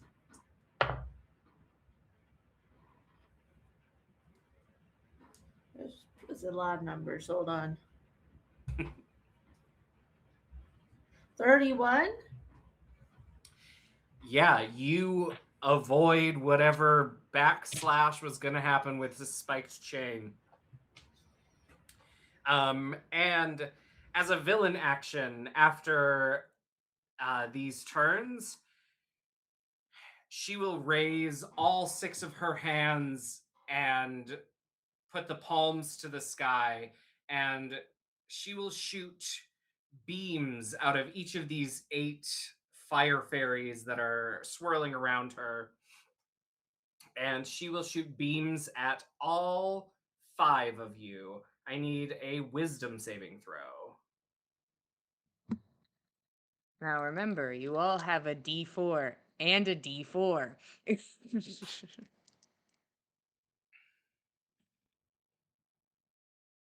Okay. Hey, you got a 19.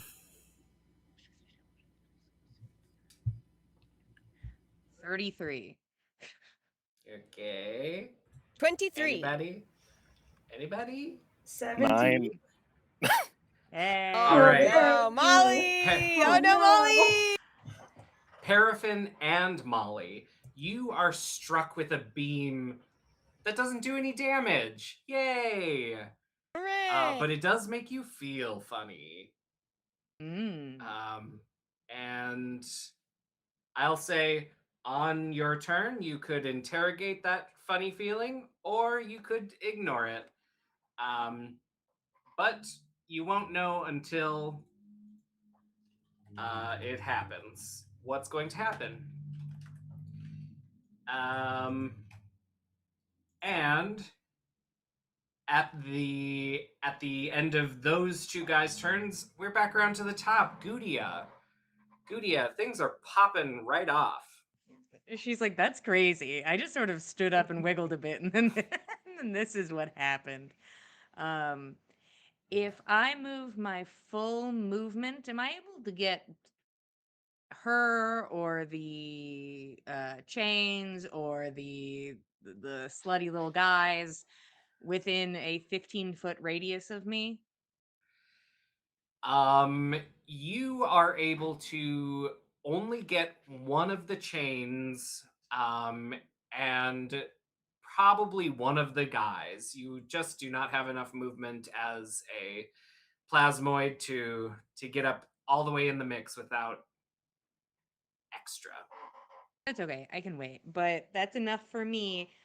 I think she will just start to stroll casually forward, or everybody else is, running in, guns blazing. And she's just the casual stroll as I think it's like spectral flames start to like lift from the ground around her, and they're just like black at the bottoms. And it sort of looks like crumbling ash where they fade up into the air. And I'm going to cast Spirit Guardians um, at 7th level and just parade into the scene. So let's do that. And when does it hurt people? Beep beep beep. And I'll make sure it doesn't hurt any of my compatriots. But everybody else, fuck them. Affected creature's speed is halved in the area, and when the creature enters the area for the first time on its turn or starts its turn there, it must make a wisdom saving throw. So she's just gonna parade into the scene, all very cool, very sexy, and I think just continue to bonk Lyriax with a wiggly staff. All right, give me a wiggly bonk. Wiggly bonk, wiggly bonk.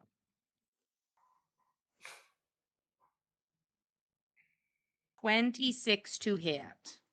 That'll do. Okay. And that'll be 20 wiggly staff damage. 20 wiggly staff damage. Okay. All right. And then I'm just parading into the scene and hoping it'll hurt that guy and maybe the chain. I don't think she knows the chains are Yes. really a thing, but like she's like, here I come. Yeah, that's my you turn. walk into the scene. Do they take damage on their turn? They take damage on the top of their turns. Okay. I will mark one as being in that. Okay. And I'll go ahead and start casually rolling a lot of damage behind the scene. Beautiful.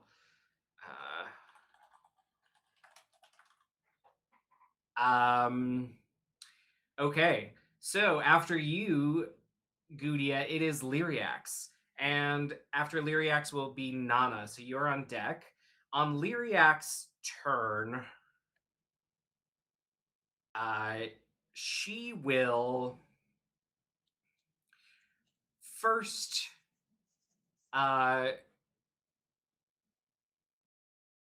Paraffin, where do you keep the list?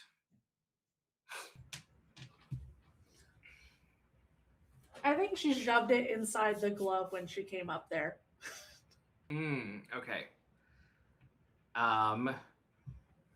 Then she probably cannot see it in there. And will instead I think she gets hit by this wiggly staff and is angry about it and will focus her eyes and her ire on it, and a third eye opens in the middle of her forehead, and the wiggly staff disenchants, falling back to the stage. Oh. No more wiggly staff. Stop that. Okay, see you and next then- round. And then she will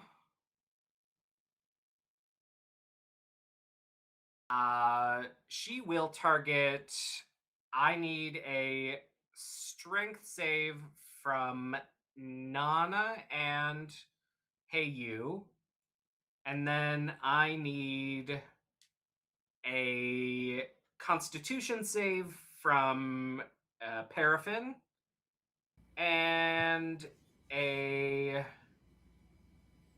Constitution save from Gudia. Hey, you got a 21 strength save. All right. And this does incorporate the 2d4s as well? Yes. Good, Yes. good. 19 on the dice, plus 6 strength, plus 1, plus 4. Gosh. 15. Okay. I think I got over 30. And Paraffin? 8. 8. Nice. Mhm. Okay. I rolled a nat Um, 1. Most of that Actually, were I the think I got D4s. exactly 30. Oh no! No, honey, why? Hey, you and Nanna, there is one of these little fiery spirits that goes to the outside of that central circle and throws a telekinetic wave in your direction that is meant to push you into the hole in the center, into the lava. But you both succeed your save. You are not moving, but you will both take 10 damage. And um let's see. Paraffin, one of these beams outside of your vision shoots a necrotic ray that really freaking hurts.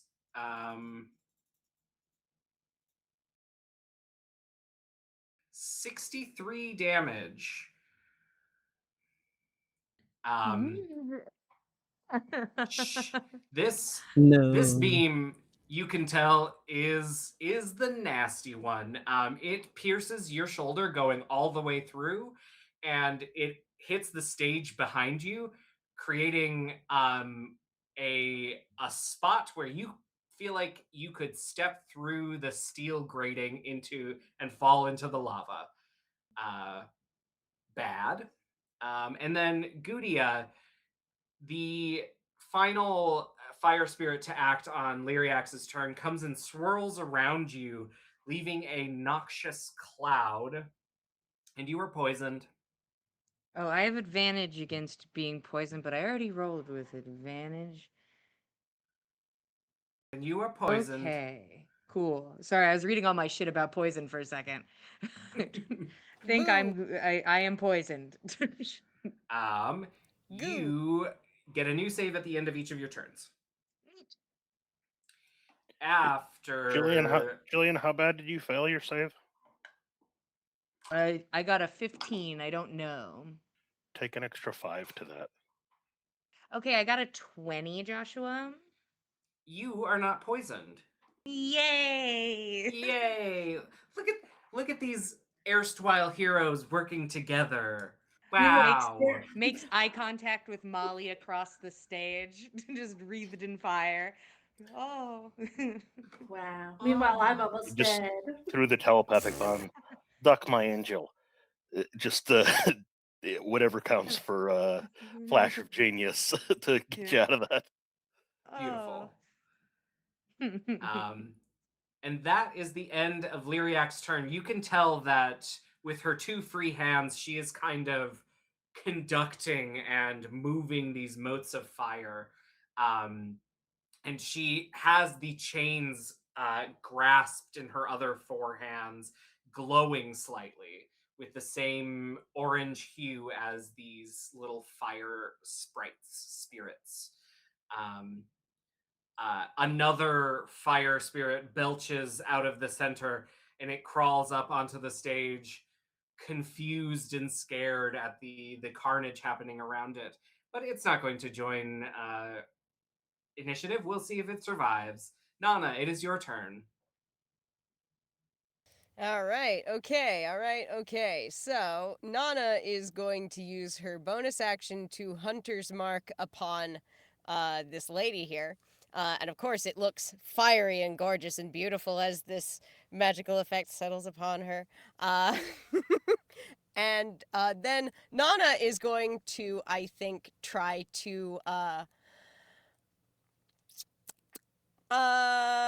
make a grand slash across the hands that are grasping the chains. Okay. Disrupt her control, whatever she's trying for here. Okay. Give me an attack. You got it, bud. Do you want me to do all 3 of my attacks for one action, or do you want just the one? Give me all 3 at once. I don't think you Heard. will kill her, so it will not matter. Fascinating. I just need the Sky God to pay more attention to me, that's all. That's what my understanding of events is right now. All right, so the worst of the 3 comes to 26. Then that is 3 hits. Let's see here. None are a nat 20. So that's gonna be a d6 of damage plus 6 for each, plus an extra d6 for each. Thanks to Hunter's Mark. I'm doing this digitally because my brain is soup.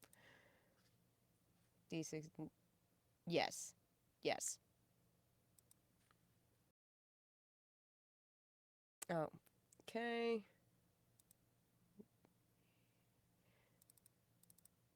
Bah. Plus. 19. 19 damage total. Yes. 19 damage. Oh, wait. Hang on. 19 damage plus another 6 times 3. That's another 18. I think that's 37? 37? Yeah. Yes. Yeah. Okay. And this is with your short sword? It is, yes. Short sword of Lons. You crash your short sword into the bones of the wrist that is holding up the back right chain, and you slice her wrist clean off. It kind of swirls in the air as she drops the chain, and the chain magically, gracefully, you're unsure, it kind of slowly drifts to you. What do you do? I will take that chain and step forward. I'm supposed to be You part of this. grasp onto the chain, and 2 fire spirits stop swirling around her and start swirling around you. They alight on each of your shoulders, and they give you a lift. It almost feels like perhaps you could fly if you really wanted to. But as you do this, the orb in the middle, its gaze is unsure. It flicks to you every few seconds, but then goes back to Lyriax. Okay. Anything else on your turn? I think that Nanna is just playing this up again, still part of the production. Don't need the whole audience coming up here. So I think that she is actually leaning into this impulse to rise. I don't know if that counts as an action or if she can use that as movement. But I don't think she's gone very far this turn. No, you have not moved at all, so you may rise up to 30 feet in the air if you would like. I will. Sword held Nanna aloft.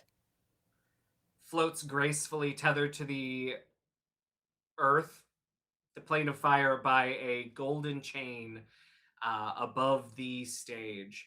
And after your turn, Nanna, Molly.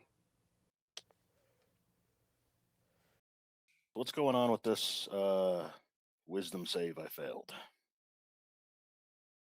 Do you want to take an action to check in with your body? I'm gonna take a whole action, huh? No, I'm gonna cast heat metal on some of the remaining chains.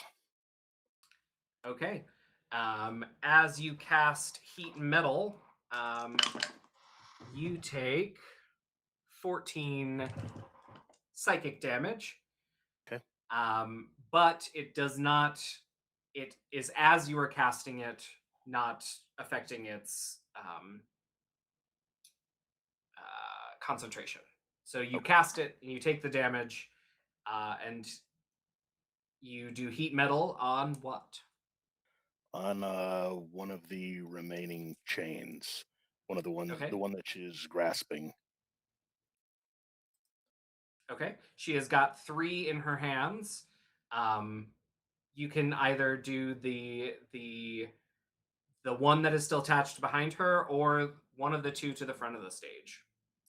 Let's do the one behind her, Okay.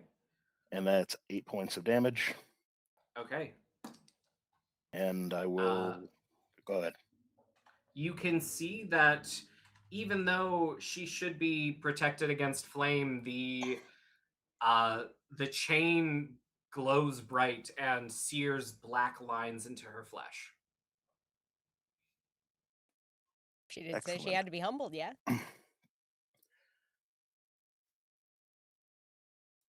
And I will use my special armor to regain those 14 hit points I just lost as temporary hit points. Okay. And Anything else? yeah, she hit me, right? Hellish Rebuke. Oh no, that's a leveled spell. I can't do it. Never mind. Oh no, it's a Okay. reaction, right? Can I Hellish Rebuke on When because I didn't take damage until this turn. if you hellish rebuke, you think you will hurt yourself Oh, okay. because you did the damage to yourself somehow. All right. Yeah, I think that, so I won't do it. Okay. You can save against this disruption beam. Ow, Cool. That's weird. Why another did that hurt? wisdom save. Yes, wisdom save. I'm gonna head take my 2d4 on that.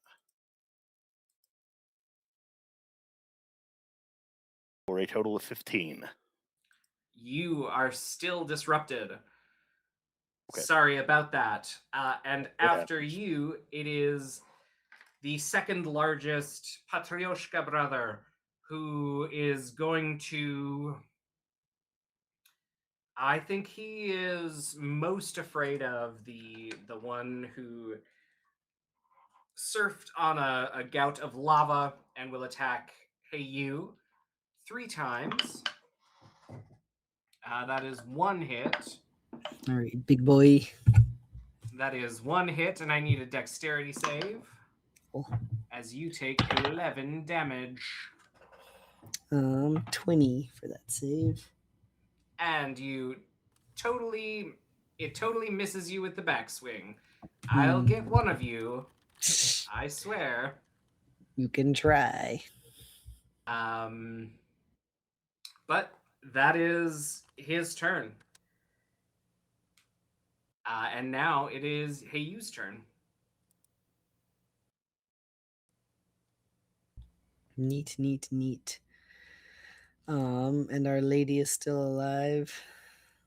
Yeah, Big Mommy is still alive. I think Heiyu's trying not to get distracted by whatever Nanna is doing. I didn't know things like her could fly. Whatever she is. I guess he's gonna join in and wail on Big Mommy. Alrighty. Let's give her some hits. All right. Does a 14 hit? A 14 misses. All right. What about a 28? That will hit. And he's got one more attack. A 19. And yep, that'll hit. Nice. So 2 hits. Okay. There you are, my D8. 8 damage for one attack. Okay. 9 damage for the other. All right. She is now bloodied. You have hit her in a plethora of ways, and you can see red blood starting to stain some of her beautiful golden scales, seeping out from between them. Oh, Josh, apologies. I also have to add on some fire damage if that does anything to her. It does. She is currently vulnerable to fire and most things. So she will take 3 points of damage from one attack. Fucking rude. And then for the other attack, she will take 6 fire damage. All right. Yeah. You have 3 attacks, she's- right? Yeah, 1 missed. Okay. Also, I wrote this in the chat. Your like flame death thing ability, I think it lasts for more than 1 round. Oh, yeah. Let's see. That I think keeps going for a minute, especially if somebody can't move out of the way, was something in its description. Yes. I just want you to be the nastiest bitch you can be. I mean, clearly she was for like most of 800 Hey, years, so feels like she kind of earned it. It does last for 1 minute. All right. Hot diggity! Roll some more damage for her. Hell yeah. Do it. Kill our boss. Josh, Kill your can you roll boss. 10d8 for me Yeah. to kill me? 10d8. By golly. I think Hey You could solo this, to be fair. Like, I think Hey You could Perfect, be like, watch this shit. actually. He's I mean, like, he's I've never gone. thought about it, but here I am. Never really thought about mutiny, but you know, You know? life just leads you places sometimes. Show Anything off else, hey Vasco. you? No. Okay. Your turn ends, and then it is the medium-sized go-go dancer. He swings his spiked chain, and he's going after... I will say, hey, you dangerous. You coated the stage in your sludge. He's not a fan. Ooh. A 19 will miss, though, right? All right. Only 1 hit again. Give me a dex save and roll bad.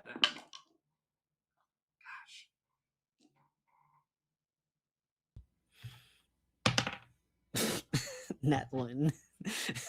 Yes, it worked. So you Damn. take 7 damage of piercing, and then you're knocked prone as it wraps around your leg and sends you crashing into a pile of your lava. No. Rude. Not my own lava. Not my own lava. And that is the end of your turn. His turn. Paraffin, it is your turn. Now, Paraffin looks really bad. So she stops punching for a second. Is going to look down next to her where Blister, who's been following her around, is with his little dustpan. He's going to pick it up and pour the melted wax onto the hole in her body and recover 33 hit points. Dang, girly. As her action. And then bonus action, she'll look to Hey You and tell him, "You're doing so great." And you have a bardic inspiration. It's a d6. He glows a little brighter. What kind of healing did you just do? What ability? Something? It's one of the monk abilities. Dang, that's so many HPs. Limited for use. monk. It's a one-time thing. All right. Then you do not trigger the disruption beam, so give me another wisdom save. Listen, I believe in you, Dice. No, I don't. I don't believe in you. 16. 16. You are still disrupted. Although, Damn. till now, hasn't affected you. So that's great. I'm probably fine. I'm going to do another 6 attacks on the 3 in the melee. That's 2 for Nana, 2 for Paraffin, and 2 for Hey You. No hits on Nana. Jesus Christ. I've been rolling dog shit. And one of those dice disappeared. And I Gone might forever. not go get it. She wasn't working Jesus. hard enough to keep her spot. 6 attacks, and none of them rolled higher than an 8 on the dice. They all miss. Y'all Wow. are fine, we've- I guess. We've really knocked her off her groove. Ooh, she angry. Yeah. All right, and she can't do that. I guess we go back around to the top. Gudia, it is your turn. Hey, what's up, bestie? So, didn't want to interrupt you, but if we could backtrack slightly and damage one of those hot boys and one of those chains. Yes. I need what's the save? I need a wisdom saving throw DC 19. No. Okay, so both of them are going to take 26 beautiful radiant damage. Okay. You strike out at give me a size, small, medium, large, or extra large, go boy, to take this damage. Medium. Medium. He Give takes me 26 medium. damage. That hurts.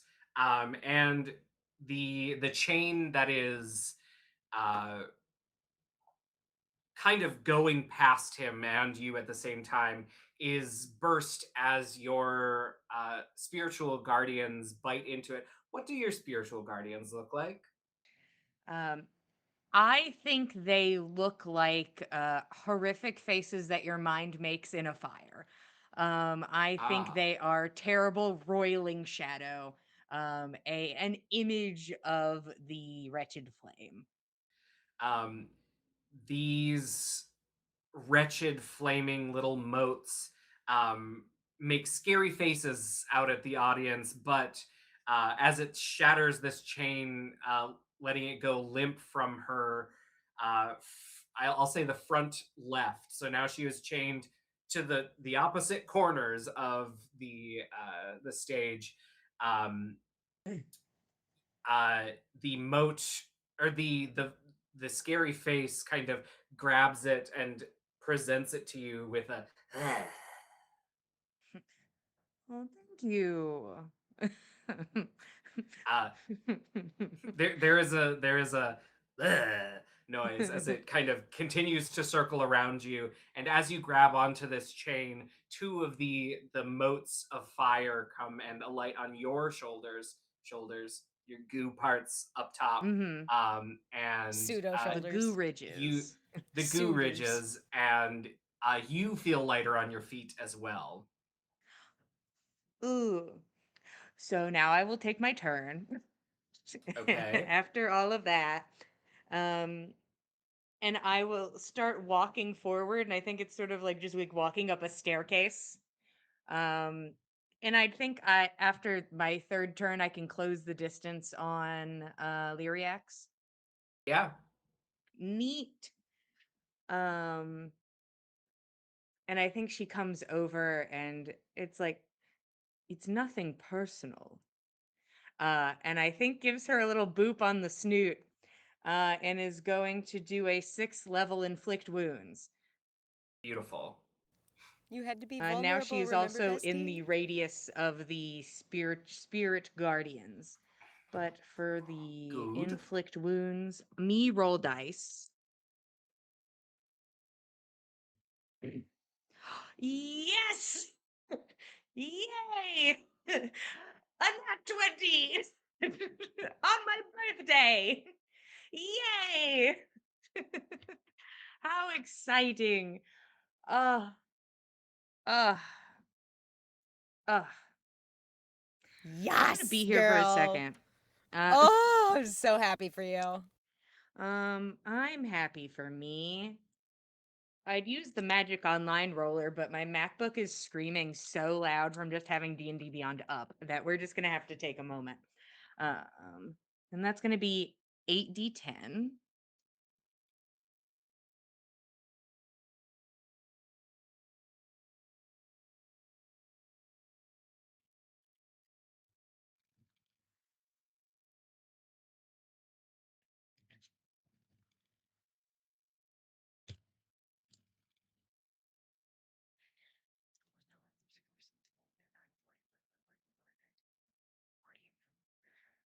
44 necrotic damage, so 88 necrotic damage. And because of my Staff of the Ivory Claw, I do extra damage on crits. And that'll be an extra 11 radiant damage. So that's 99 damage. Oh, so close. Ah. Um, Ah.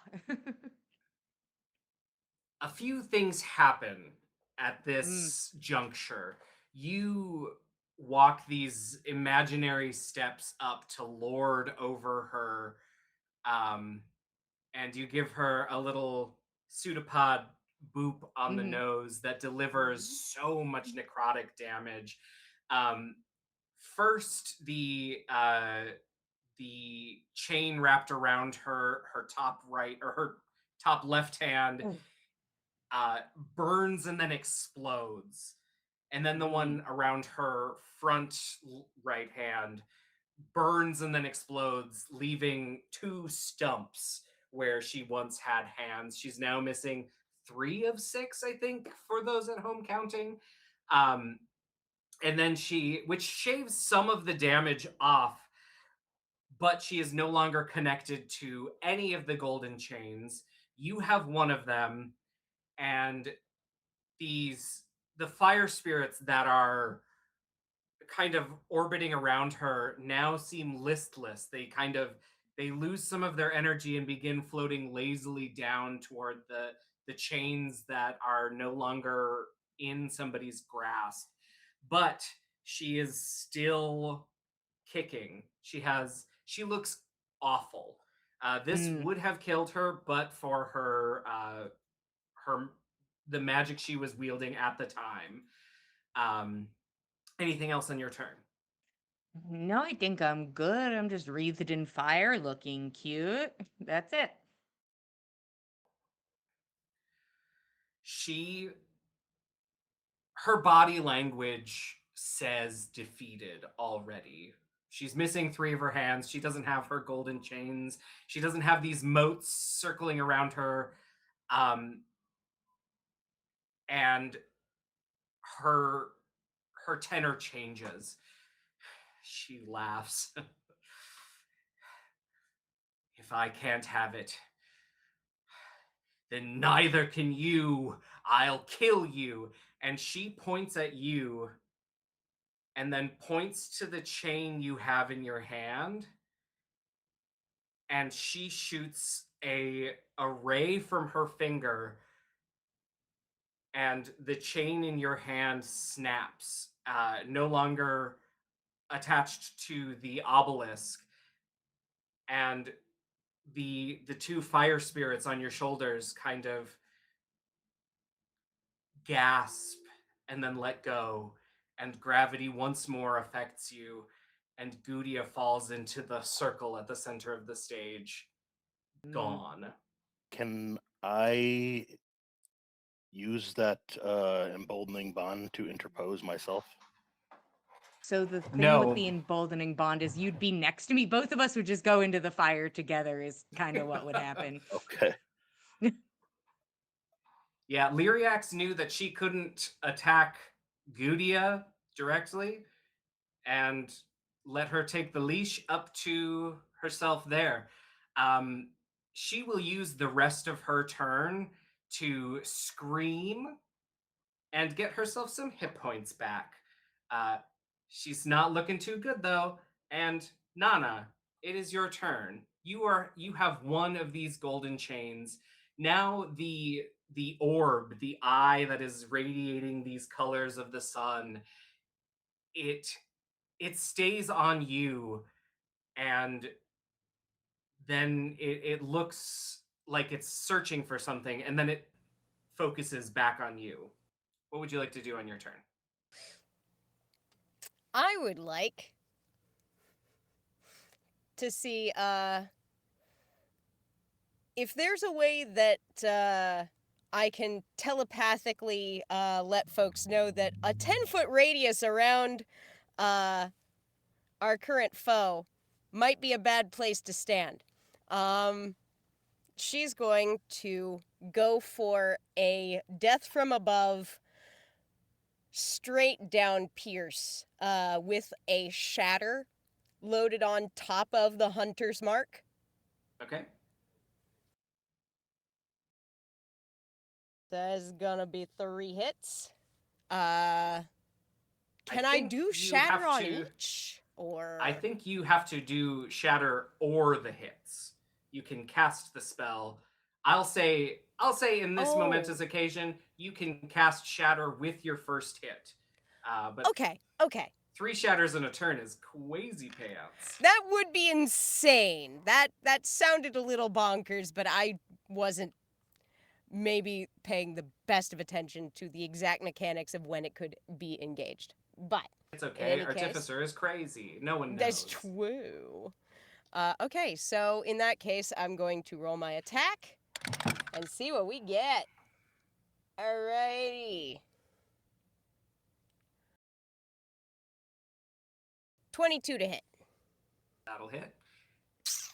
Ooh, alright, so that's going to be Hunter's Mark damage and regular damage and 3d8 shatter damage, correct?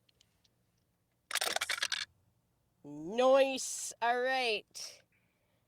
We got a 6 and a 2 on the dice. 12, 14, plus 3d8s. Okay.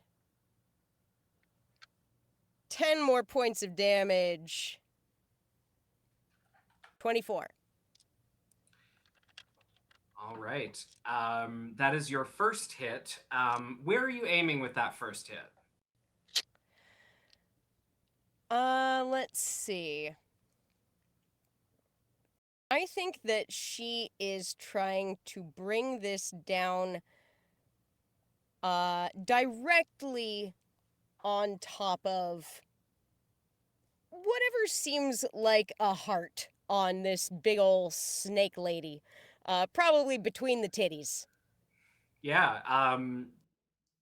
You jump and stab your sword in to one of her titties, hoping that there is a heart behind it. Your shatter spell goes off, and you are hit with what's that? Silicone?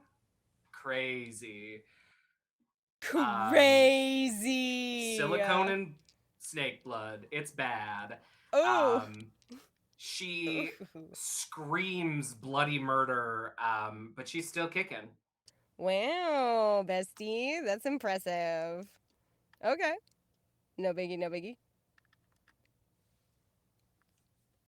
So 2 more attacks? Or is it just the shatter? Yes. 2 more attacks. 2 more Alrighty. attacks. Got it. Regular attack. Regular attack.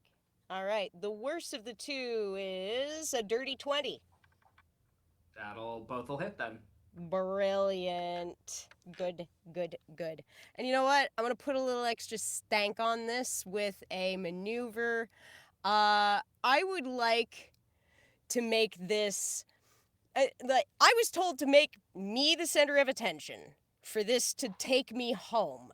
So I'm going to use a goading attack to throw an extra d10 of damage onto it and provoke her if she can't pass a wisdom saving throw, DC 19. She can't. Brilliant. Then she has disadvantage on all attack rolls against targets besides me until the end of my next turn. As you are hacking into her, she says, I don't know who the fuck you are, but I'm gonna kill you! You'll never know who I am, but you certainly won't kill me. 5 more damage. 5 more damage. Did you hit twice? That was adding 1 goading attack. Oh, I didn't get the damage for the second 2 attacks. Did I not? Ooh. Wait a second. Only the first one with the shatter, and then There's extra so goading many attack numbers. Brilliant. Okay, so that's 19 points of damage with the damage from the sword, plus 5 from the goading attack. Okay. So 24 twice. That is beautiful. Did you put your hunter's mark on those? Yeah. Yeah, I did. A Uh, couple turns back. She is not looking good again. One of her titties is exploded. 3 of her hands are cut off. There are 2 golden chains that are now no longer connected to anyone. And then there is one that Gudia dragged down into the spawning pool. After Nanna, it is Molly's turn. I think Molly would run to the precipice of the spawning pool and see if there's any sign of Gudia. There is no sign of Gudia. The gold chain is sitting in the lava pool. Can I grab it with a mage hand and try to pull it out? Yes, you could grab it with your real hand if you wanted. It is just draped across the stage and then sitting inside the hole. Do you do that? Yes. You grab the chain and pull, and the end is melted off. And I think that Molly's heart sinks a little bit. And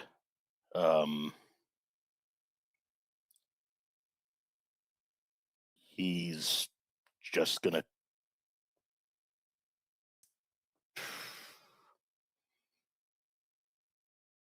turn with rage. And has she lost concentration on any sort of spell that was on him at this point? She does not have concentration on a spell. She afflicted you with a curse that makes you hurt yourself when certain conditions are met. Okay.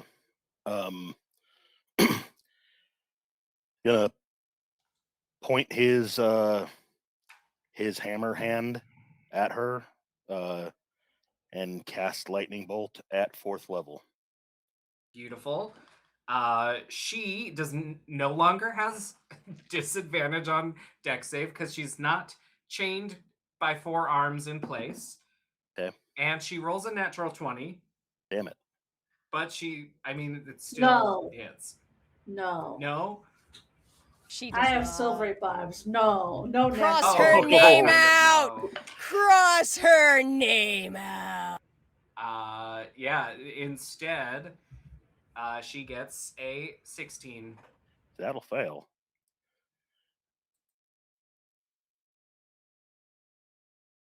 And she will take 31 points of damage. All right. How would you like to do this? I think just righteous indignation and just lets out a scream that I cannot do in a Slavic accent. Points the hammer at her and just electrical fury erupts. It catches her straight in the chest where her silicone titty used to be. You can see it course through her entire body, and then the arc of lightning passes out her back and just leaves a gaping cavity where her torso used to be.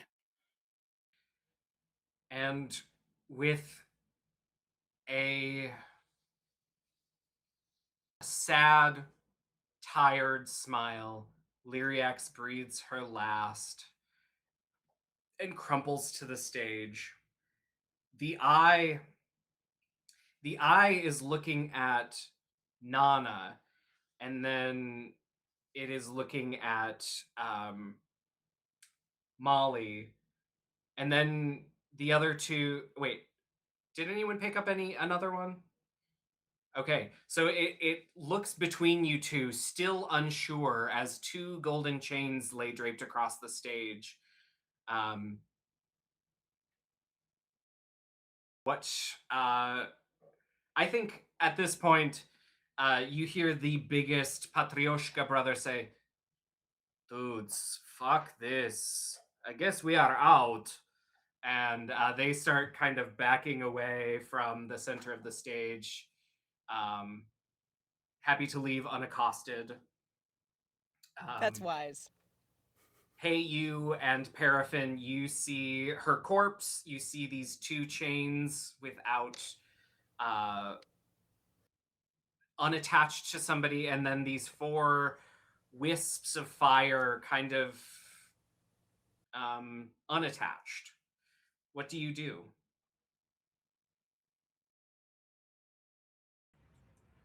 Paraffin will go to pick up a chain and hand it over to Nana since she seemed interested in these chains.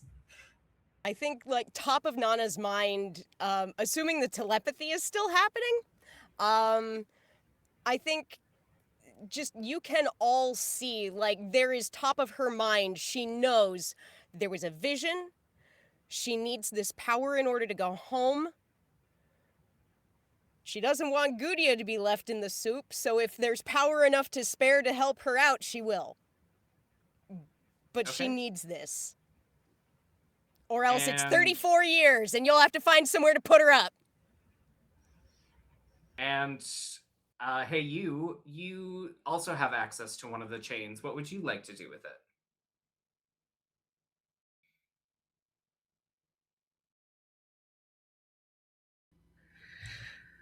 Um, sorry, what did Nana do? Nana is currently holding on to two of the chains, one wrapped around each of her hands. Okay. And she basically, like, projected through this telepathy bond, like, the urgency of she needs these chains for this power so that she can go home. I see. Does she want another chain? I feel like that would be helpful. He'll happily try to toss it to her. I think she'll be able to catch it. Yeah, She's flying you already. catch it in one of your hands is wrapped in two chains. um, Molly, do you give your chain to Nana as well? I think he just Molly's just like on his knees and elbows, and he just kind of like shunts it across the floor. It just clatters across this steel, you know, steel metal floor that we're on, and you just hear him, telepathically just say, "If you need to go, just go." I'll help if I can. Nana, you pick up all four of these chains, and finally, you have the gaze of Ares laid upon you. This orb floating above this center pool with four rings of colorful pupils stares at you, and in a kind, warm voice, you hear, "You, dear, you are not truly from here. I am not. What is it that you wish the most here in my home?"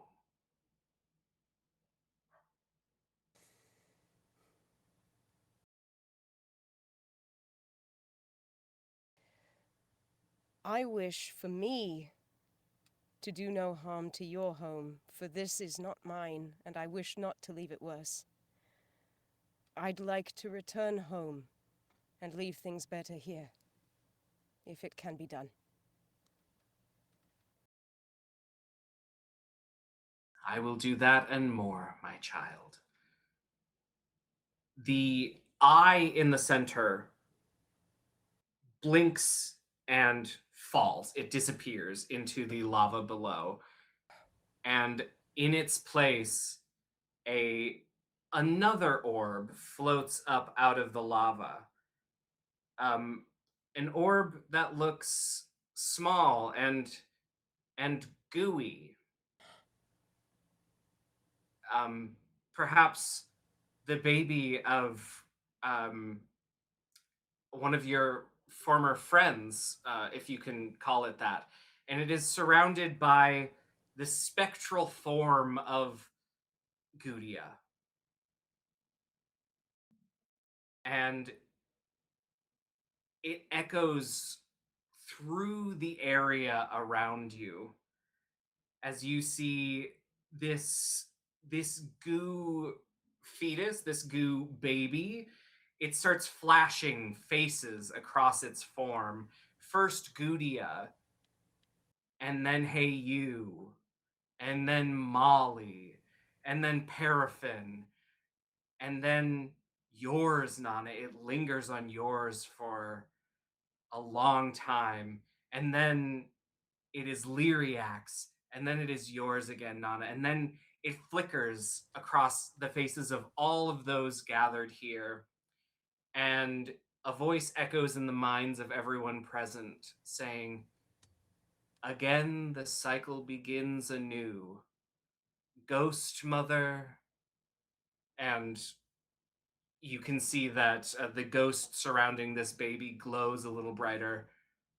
Girl Father, and Nana, you can feel the chains give you an energy of that makes your form glow, and Holy Plurality. And Holy Plurality shall dictate the position of fire until once more I wake.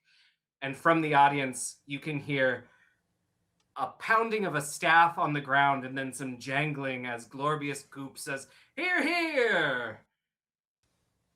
And Nana, do you have any final words as your time in this area grows dim? You can feel a slight part of your own divinity as your form begins to leave for home. Thank you all.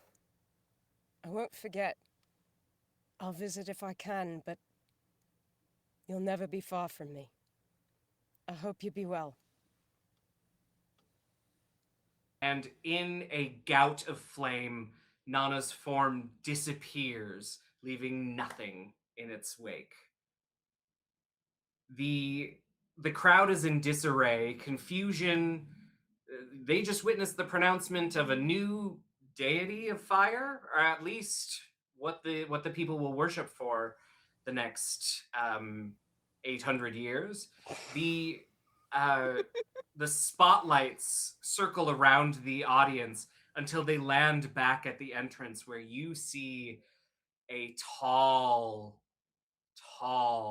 Ifriti man, and he shouts over the din of the crowd, "What happened to my beloved wife?" Ta-da! And that's where we'll end today's session of On the Backs of Gods. Thank you, everyone, for playing along with us. Next week, we should be back to some semblance of normal. So in the meantime, please wish Jillian a happy birthday. Happy birthday, Wish Katie beautiful luck planning her next Gossamer Vale session, which is on Thursdays at 8 p.m. Eastern. But every not other this one, Thursday, not next this one. Thursday. And are there any other notes that I need to say, Jillian? Oh, I don't yes. know. I feel Katie like also you're makes doing a great dice. job. And Katie we also makes have dice. socials. They're delicious. Don't eat them. They're so pretty. Mm-hmm, I hope socials on the Backs of Gods on Twitter and Instagram, Good enough. and the Dice Cult on Instagram. One of those things is true. I hope you have a beautiful evening, and I hope to see you next time here on the Dice Cult. Goodbye, everyone. Thanks for joining us, cultists.